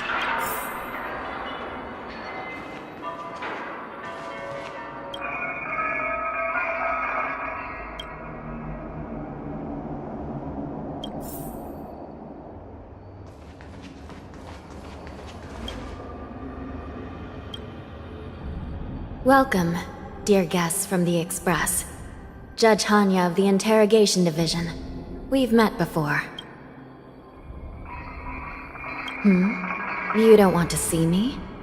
Well, in that case, I can call in the judge who's an expert in acupuncture, or the one who's handy with axes and saws, or the one who knows all about whips and ropes. We've got plenty of options here, and we'll find one that suits your taste. Just kidding. We judges work in shifts, and it just happens to be my shift. Maybe we're destined to cross paths. Please allow me to express my gratitude to you again for subduing the demons in the Fixtral Garden. Looks like while March 7th and I were clueless, you already made many friends on the Xianzhou Luofu. Even though you and I have met before, we can't show any favoritism under the Ten Lords. So, please do as I command as we head to Scrivener Hall and beyond. Don't do anything without my permission. This is not a place for ordinary mortals. You and Mr. Danheng, please come with me. Please lead the way, Your Honor. Please let me activate the mechanism before we all move forward. And please, watch your steps.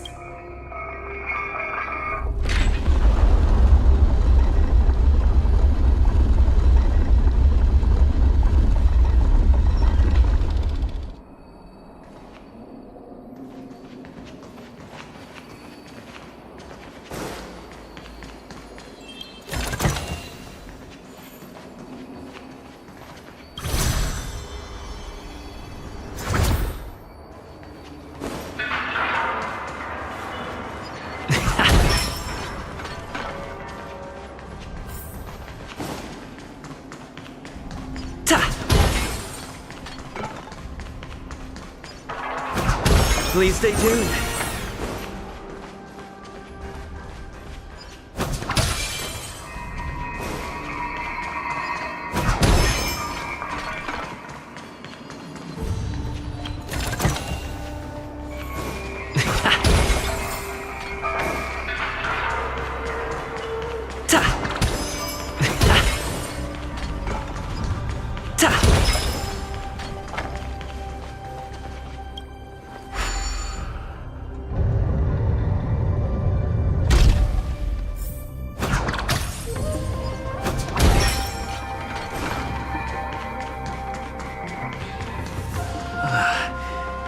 Freezing.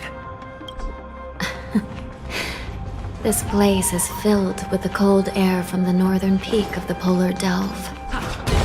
Even the toughest long-life species would have a hard time enduring this.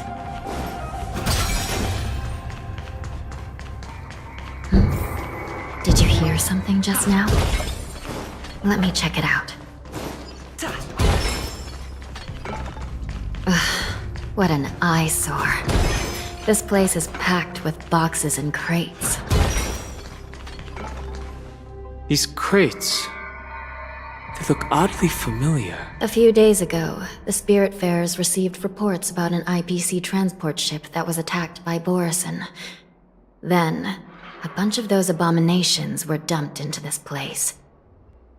I had a feeling there would be trouble during the war dance, but throwing both the pirates and the cargo in jail? That's a new one.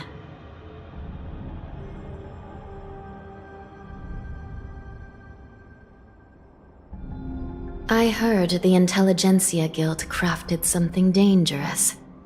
We have many records in the Hall of Karma about these wise ones. They love to tinker with forbidden technologies, always trying to push the limits of ingenia. I caught a glimpse of the mechs in those crates, and they bear a striking resemblance to Borison. I wonder what they're planning this time. Well, business first. Let's keep moving.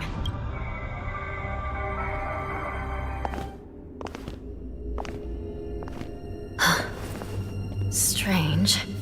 I don't remember checking the containment facilities a second time.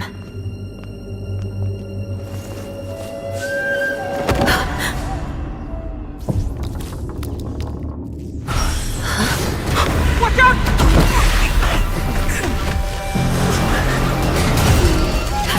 Emergency! All wardens prepare for action! Emergency! All wardens prepare for action!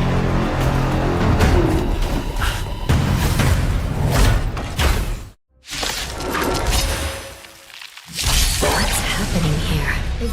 Why are these things moving on their own? All will be swept away. Something is wrong. The guards aren't responding.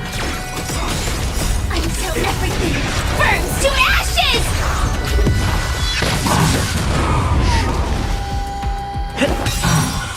Let the show begin!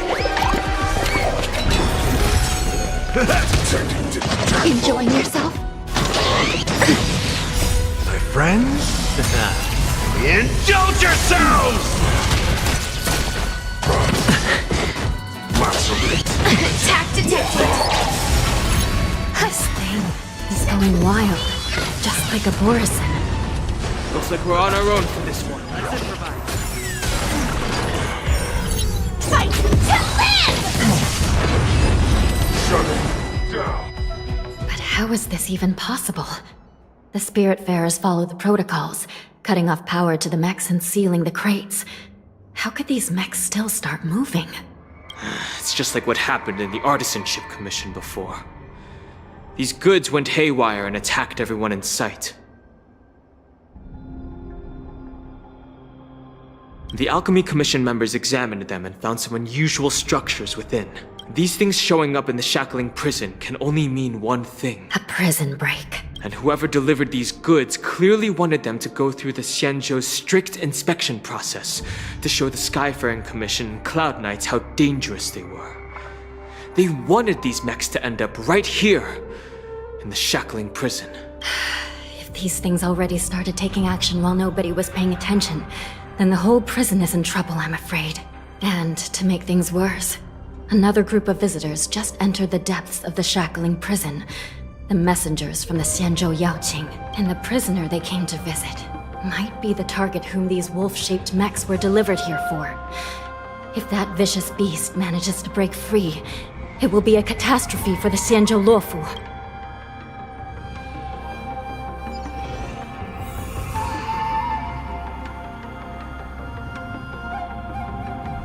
Here we are. Have we arrived already, Your Honor? Shouldn't there be a cage here? The most notorious. I've given you the diagrams for lighting the lanterns. Please take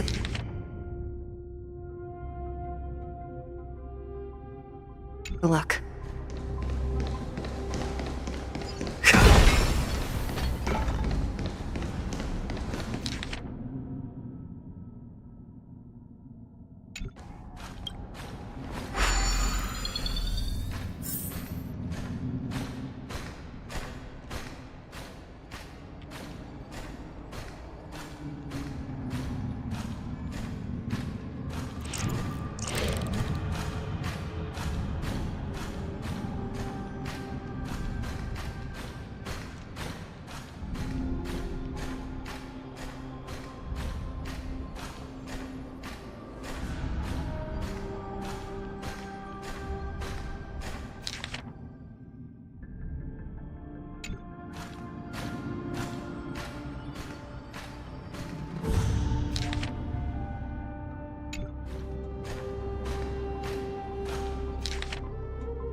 It's better to use your brain and save your strength.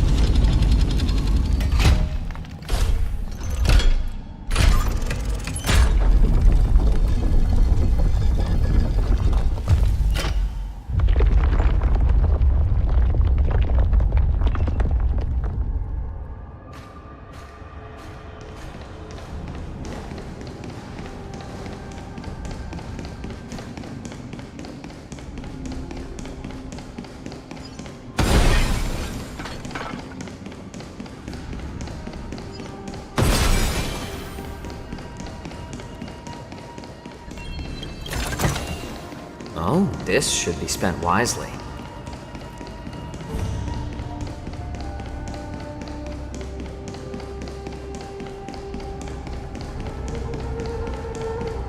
The path is open.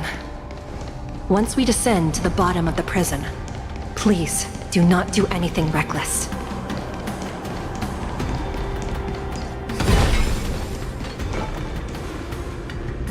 Inside the delve behind this door is the greatest enemy of the Foxians, Huhe.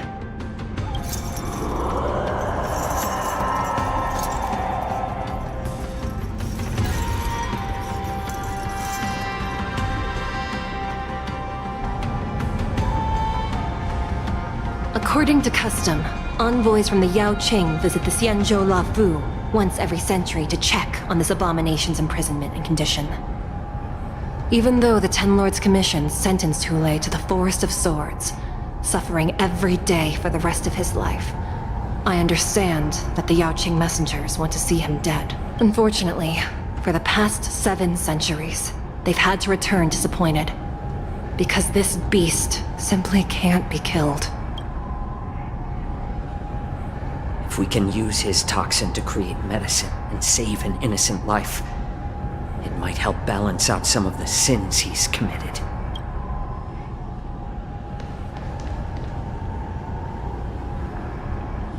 Could you be the key to a cure for the General, Huhe?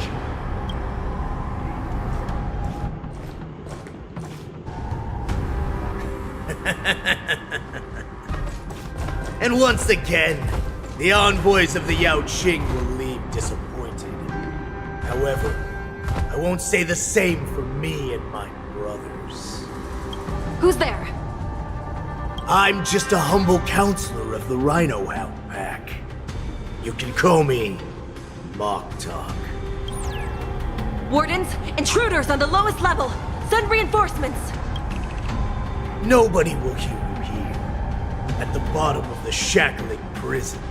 Thank you for opening up the prison for us, Your Honor. We'll take it from here. No wonder I kept smelling that familiar stench. So it wasn't just my imagination. Do your thing, Morsa.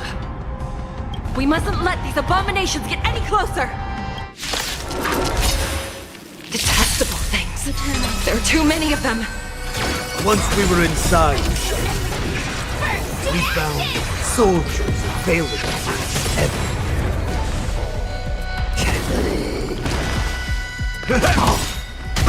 I suggest you surrender now. Of course, I'll still kill you all. But I promise all will be swept away by the wind. My friends, indulge yourselves! Since you're already here, why not have a meal before we leave? Set to the seas of pain! How presumptuous! Die now! Leave if you can, Morsa. It's not time yet. It's just a twin massage. Enjoying yourself?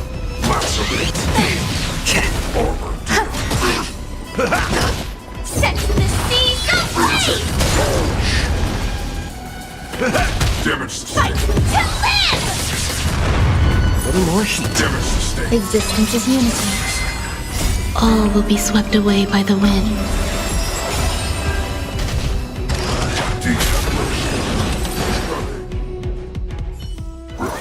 Guard the gate!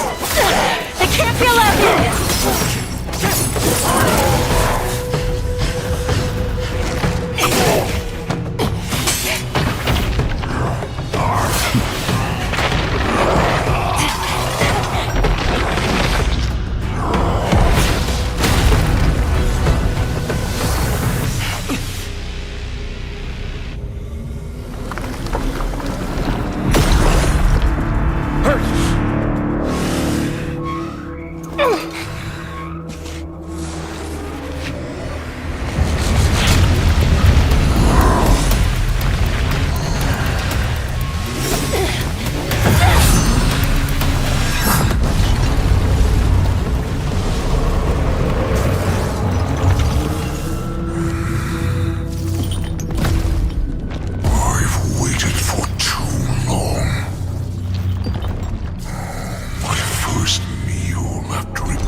my fellow kindred.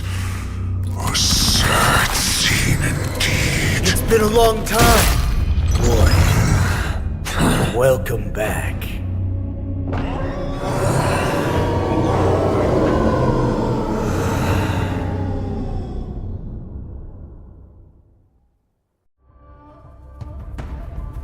How many times has the old verdant home spun around since our last hunt?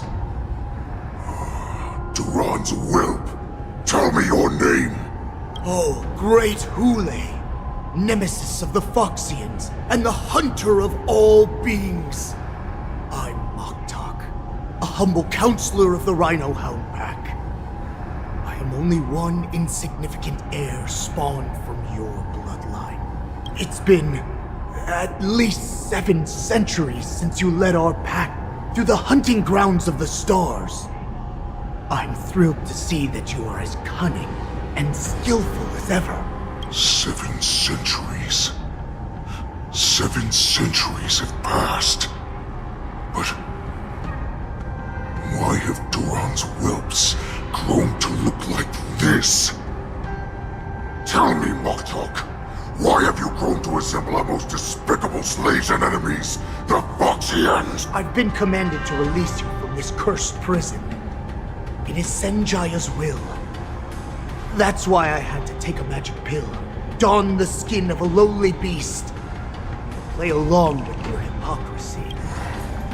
Since you have an escape plan, tell me, what's our next move to get off of this ridiculously large ship? My brothers and I will lock down this prison, trapping the prison guards inside. This will buy us some time. The rest of my crew, who are undercover like me, secure the vessels for our escape.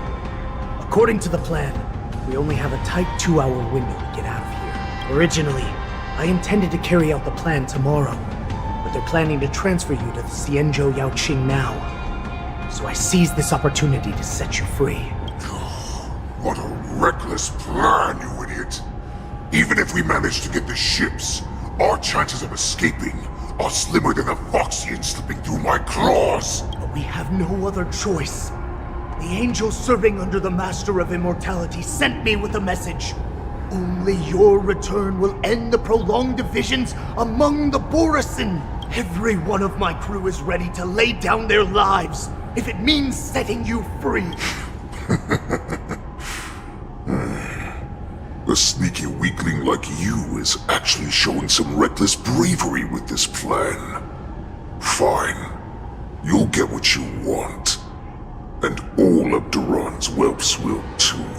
Well then, my lord. We should leave now. Before we go, give me one of those magic pills. My lord, do you seriously want to don the skin of a lowly beast? That would be a disgrace to your greatness, my lord. You idiot. Greatness means nothing without freedom. Once I get out, I'll need a disguise that won't raise any suspicion. As you wish, my lord. Is that Foxian slave my meal? No, he's an envoy from the Xianzhou Yaoqing. I plead you to endure him a bit, my lord, as he's more valuable as a hostage. Take him, guys! Time to move out!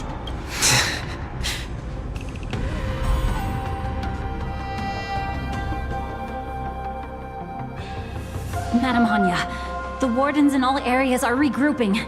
Those Ingenium enemies are wandering around and causing heavy casualties. And to make things worse, those iron wolves broke open the cages and let the criminals out. We've called for backup, but it seems like all communication is jammed. Let's preserve our strength and first take down the isolated prisoners.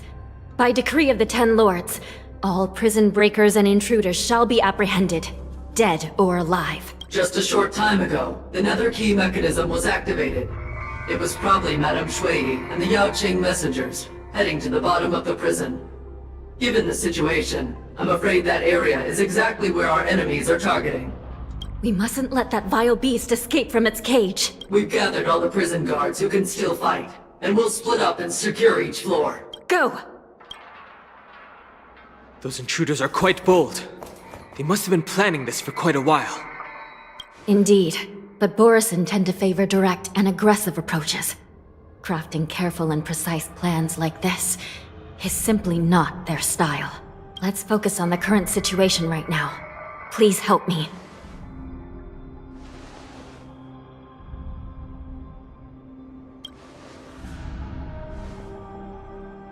What's the fastest way to the bottom of this prison, Miss Hanya? If we don't get there quickly, we'll soon be outnumbered by all the enemies inside. We'll have to bend the rules. Please, follow me. Prisoners must remain in place in a phase. By decree of the Ten Lords, all prison breakers and intruders shall be apprehended, dead or alive. Yes, ma'am!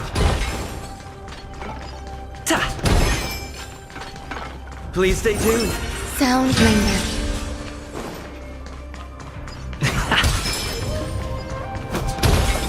Hold your position here.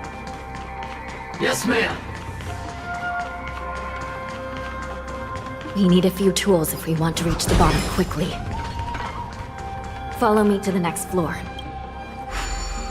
The path is cut off. Someone must have altered the mechanism. No matter. It'll just require a bit more work to get through.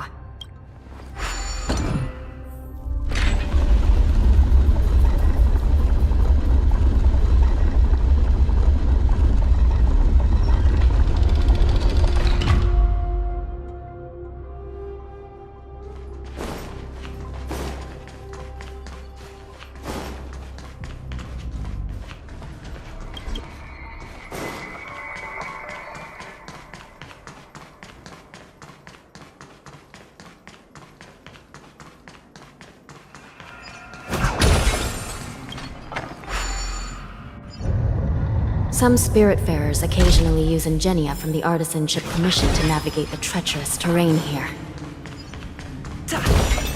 Normally, using devices like the shifting screen is strictly forbidden, as they could help prisoners escape. But, given the urgency of the situation, let's just ignore the usual regulations.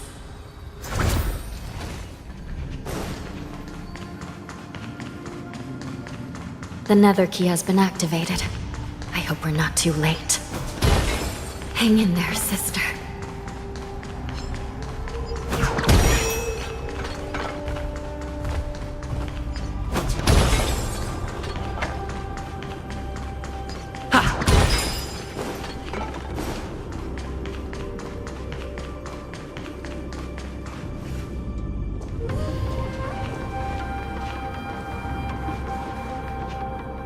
Looks like there was a fierce battle here not long ago. The gate to the prison delve is wide open. Huhuhu has managed to break free. Where are the Yaoqing messengers? And where's my sister? Are they still alive? Let's look around. Maybe we'll find some clues.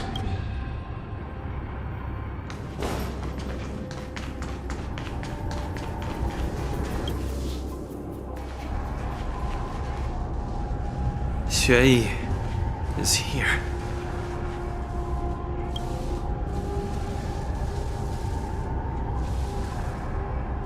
Miss Xueyi bravely sacrificed herself. My condolences, Miss Hanya. Condolences?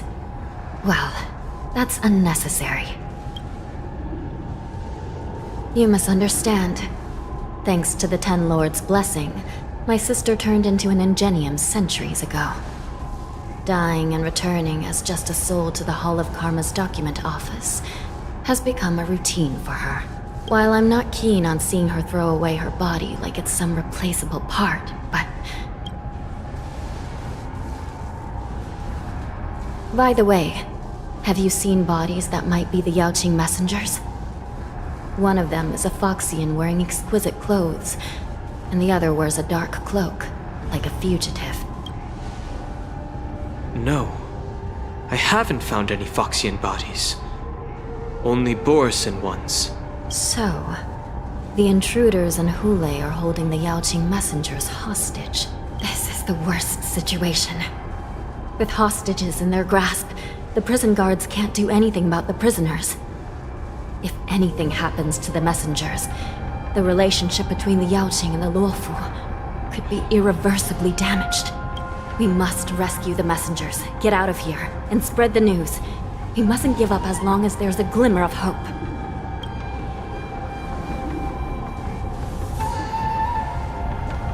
What have you found, Miss Hanya?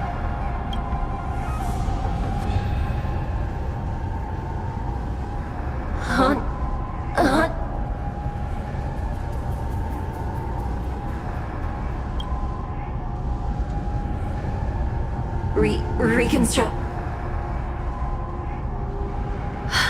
It's my sister. Looks like her soul hasn't returned to the Hall of Karma yet. At such a critical moment, her death can give us information that we can turn into an advantage.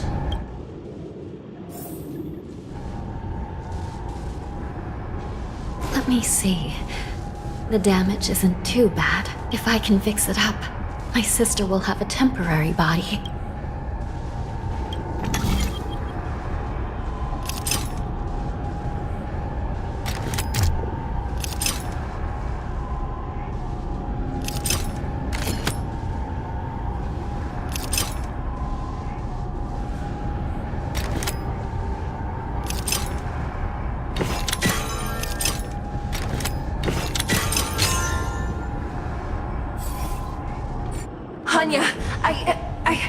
I'm back. Welcome back, sister. I don't know what kind of expression I should have at a time like this. Happy? Tears of joy? Forget it. I'm used to you coming back in all sorts of forms. It's just a temporary solution. This side crane can't hold all of me. Sister, what did you see when you were killed?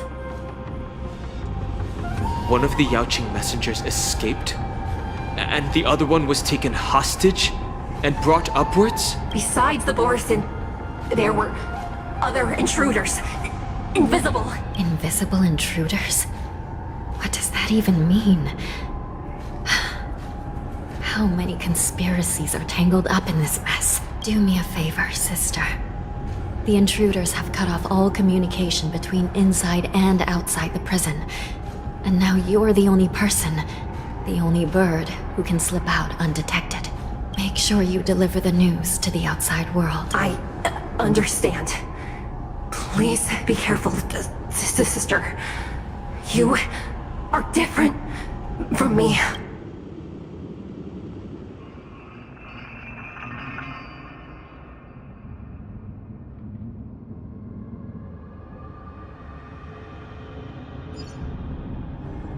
Time is running out, Miss Hanya. If we keep delaying, those Borisin will escape from the prison. All right. If we happen to come across that Yaoqing messenger who got away...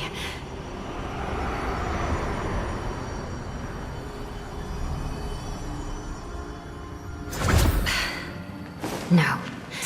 Stopping Huhuhu should probably be our top priority.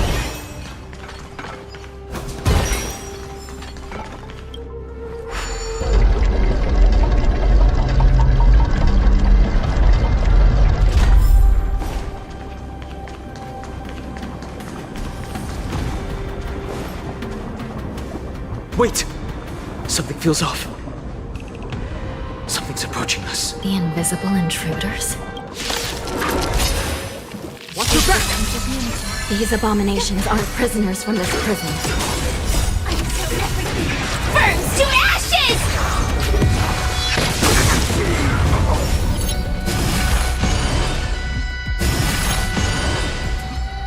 Let the show begin! Friends? Indulge yourself! The prison management on the Lawfu is truly concerning. Who are you? Aren't you looking for me? All will be swept away by the wind. Set the seas ablaze! My friends? Indulge yourselves! Dreams do come true. Let the show begin! Eternal.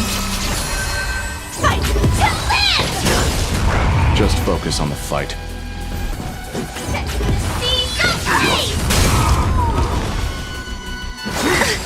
Immortality reigns forever. All will be swept away by the wind. Fight to live! Immortality.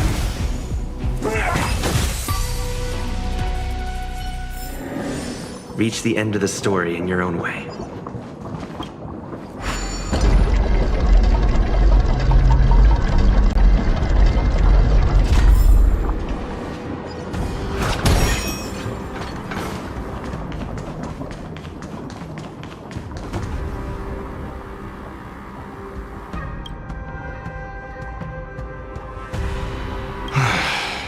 The prison management on the Lawfu is truly concerning.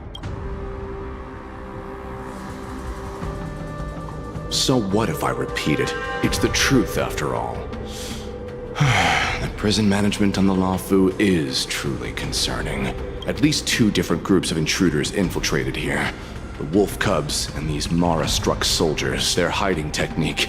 It's pretty similar to the wind mantle technique used by the Vidyadhara serving Kailorum Venti on the Yaoqing. What do you think? Well, never mind if you don't have any clues. Now is not the time to exchange assassination techniques. I'm Waza. My friend fell into the clutches of that wolf. I was planning to escape and report back as quickly as possible. Now it seems. The prison on the Lawfu is a real maze, I must admit. Thank you for your help, Mr. Moza. We'll do our best to ensure your friend's safety. No. You can do nothing for him now. And you shouldn't be focusing on his safety at the moment. Your friend is in Hulei's clutches and you're just going to leave him behind? Look, I'm the Yaoqing General's guard, not his. I've seen how that giant wolf fights, and there's no way. Trying to save my friend will only get us killed. I don't know how you think, but I won't throw my life away for a lost cause. Listen up. I've been tracking these fugitives, and I know their next move. They're planning to seal off the entire prison to keep the outside world in the dark. The worst-case scenario, we are all killed by that giant wolf, and the shackling prison is sealed off. No one will know about us or about their escape until it's too late. And the best-case scenario...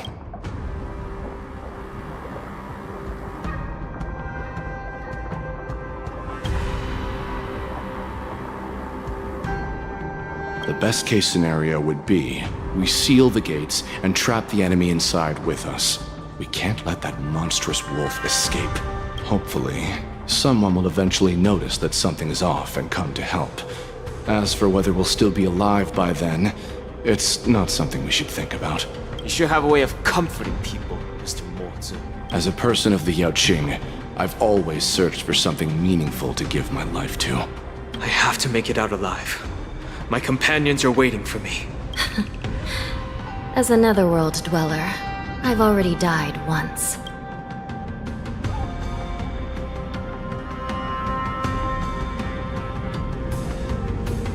Yeah. We won't give up.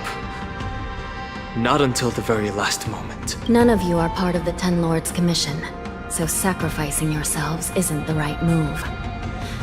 As a judge, it's my responsibility to guard this prison, and if someone should step up to stop Hulei from escaping, it should be me, not you. Once we reach the gate, I hope you'll help me seal it. After that, I'll do everything I can to fight the Borisin, and you find a safe place to hide and wait for reinforcements. Now, let's proceed upward.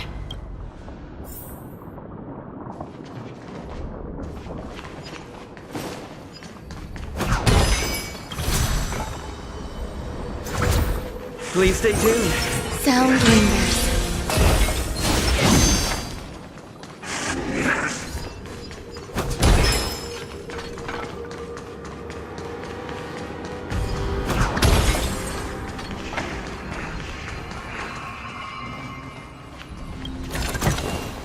Looks good.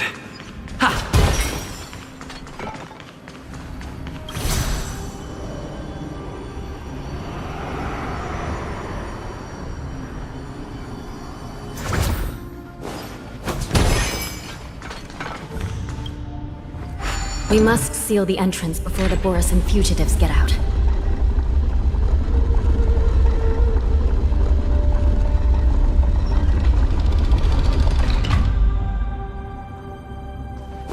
The prison wardens and mechanisms won't be able to hold them for long. Follow me.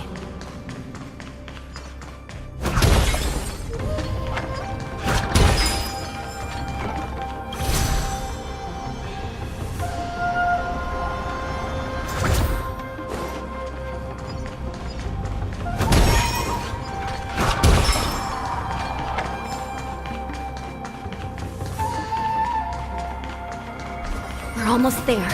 The gate is just ahead.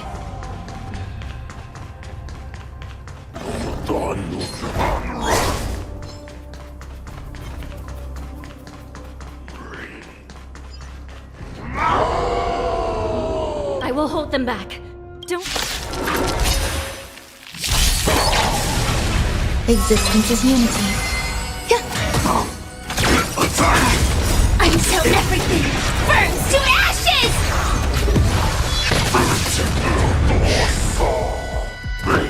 It's nothing. Dreams do come true. Let the show begin! Demonstrate. My friends, indulge yourselves! Set the seas aflame!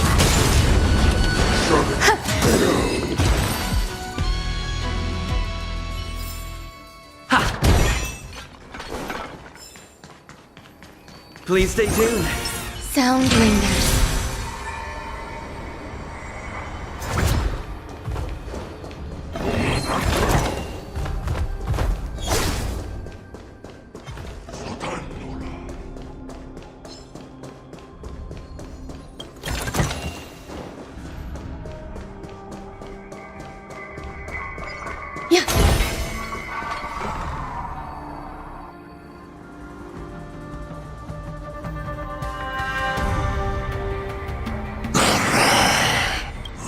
This brings back such familiar memories. Memories of chasing, gnawing, and tearing. Oh, they're back. They're back. They've all come back. My lord, we're just one step away from freedom. As we pass through the gate, no one will be able to stop us. So this hostage is useless now. Kill him, Moktok. He's getting away. Do something, Jiao. It's just like the old days, you useless loser. Just do something! Maybe this Yao Qing messenger can strike a deal in exchange for his life. He can use his status to help us escape from the Xianzhou. What do you think, Mr. Jiaozhou?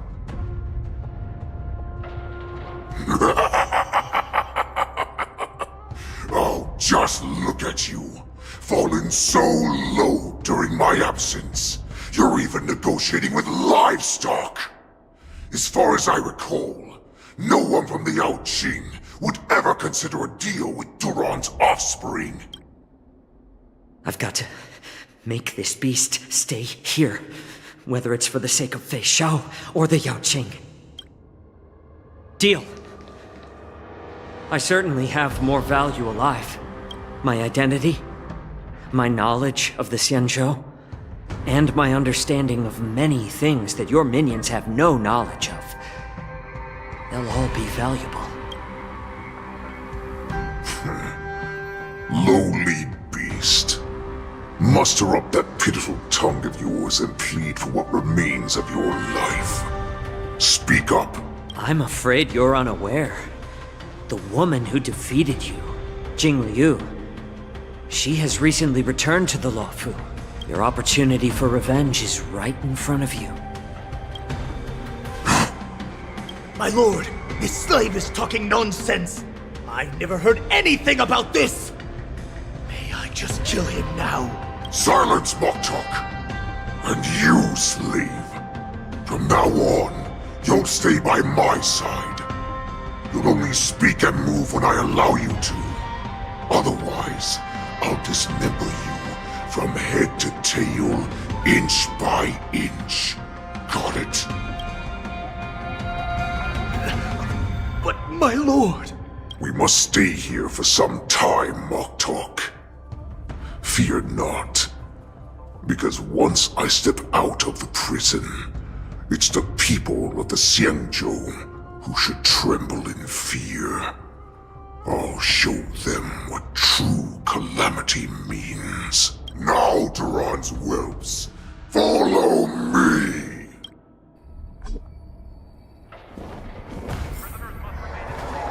Prison guards! Stop them! For our great Lord Hulei!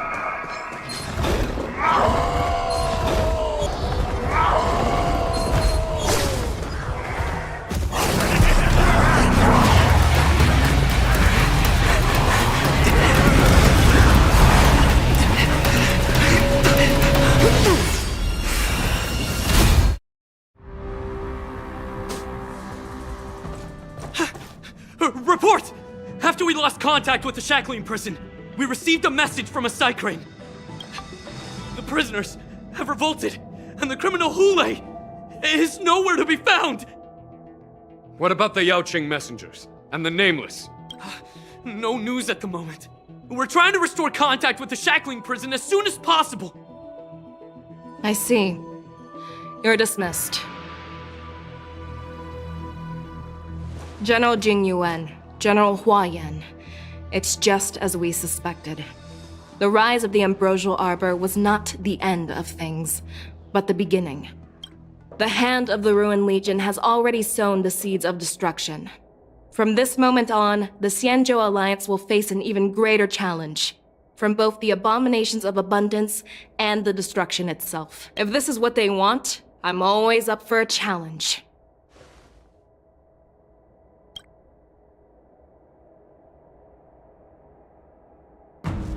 As the Marshal Special Envoy, I'll dispatch the Lawfu Cloud Knights to pursue Hulei myself.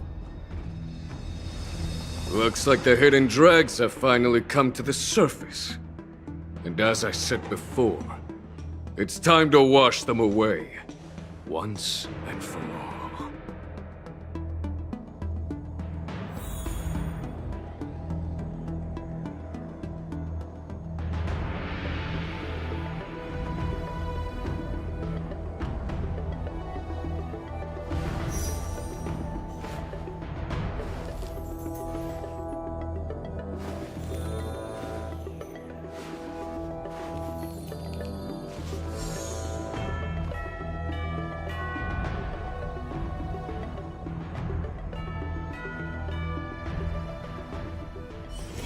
Take a rest.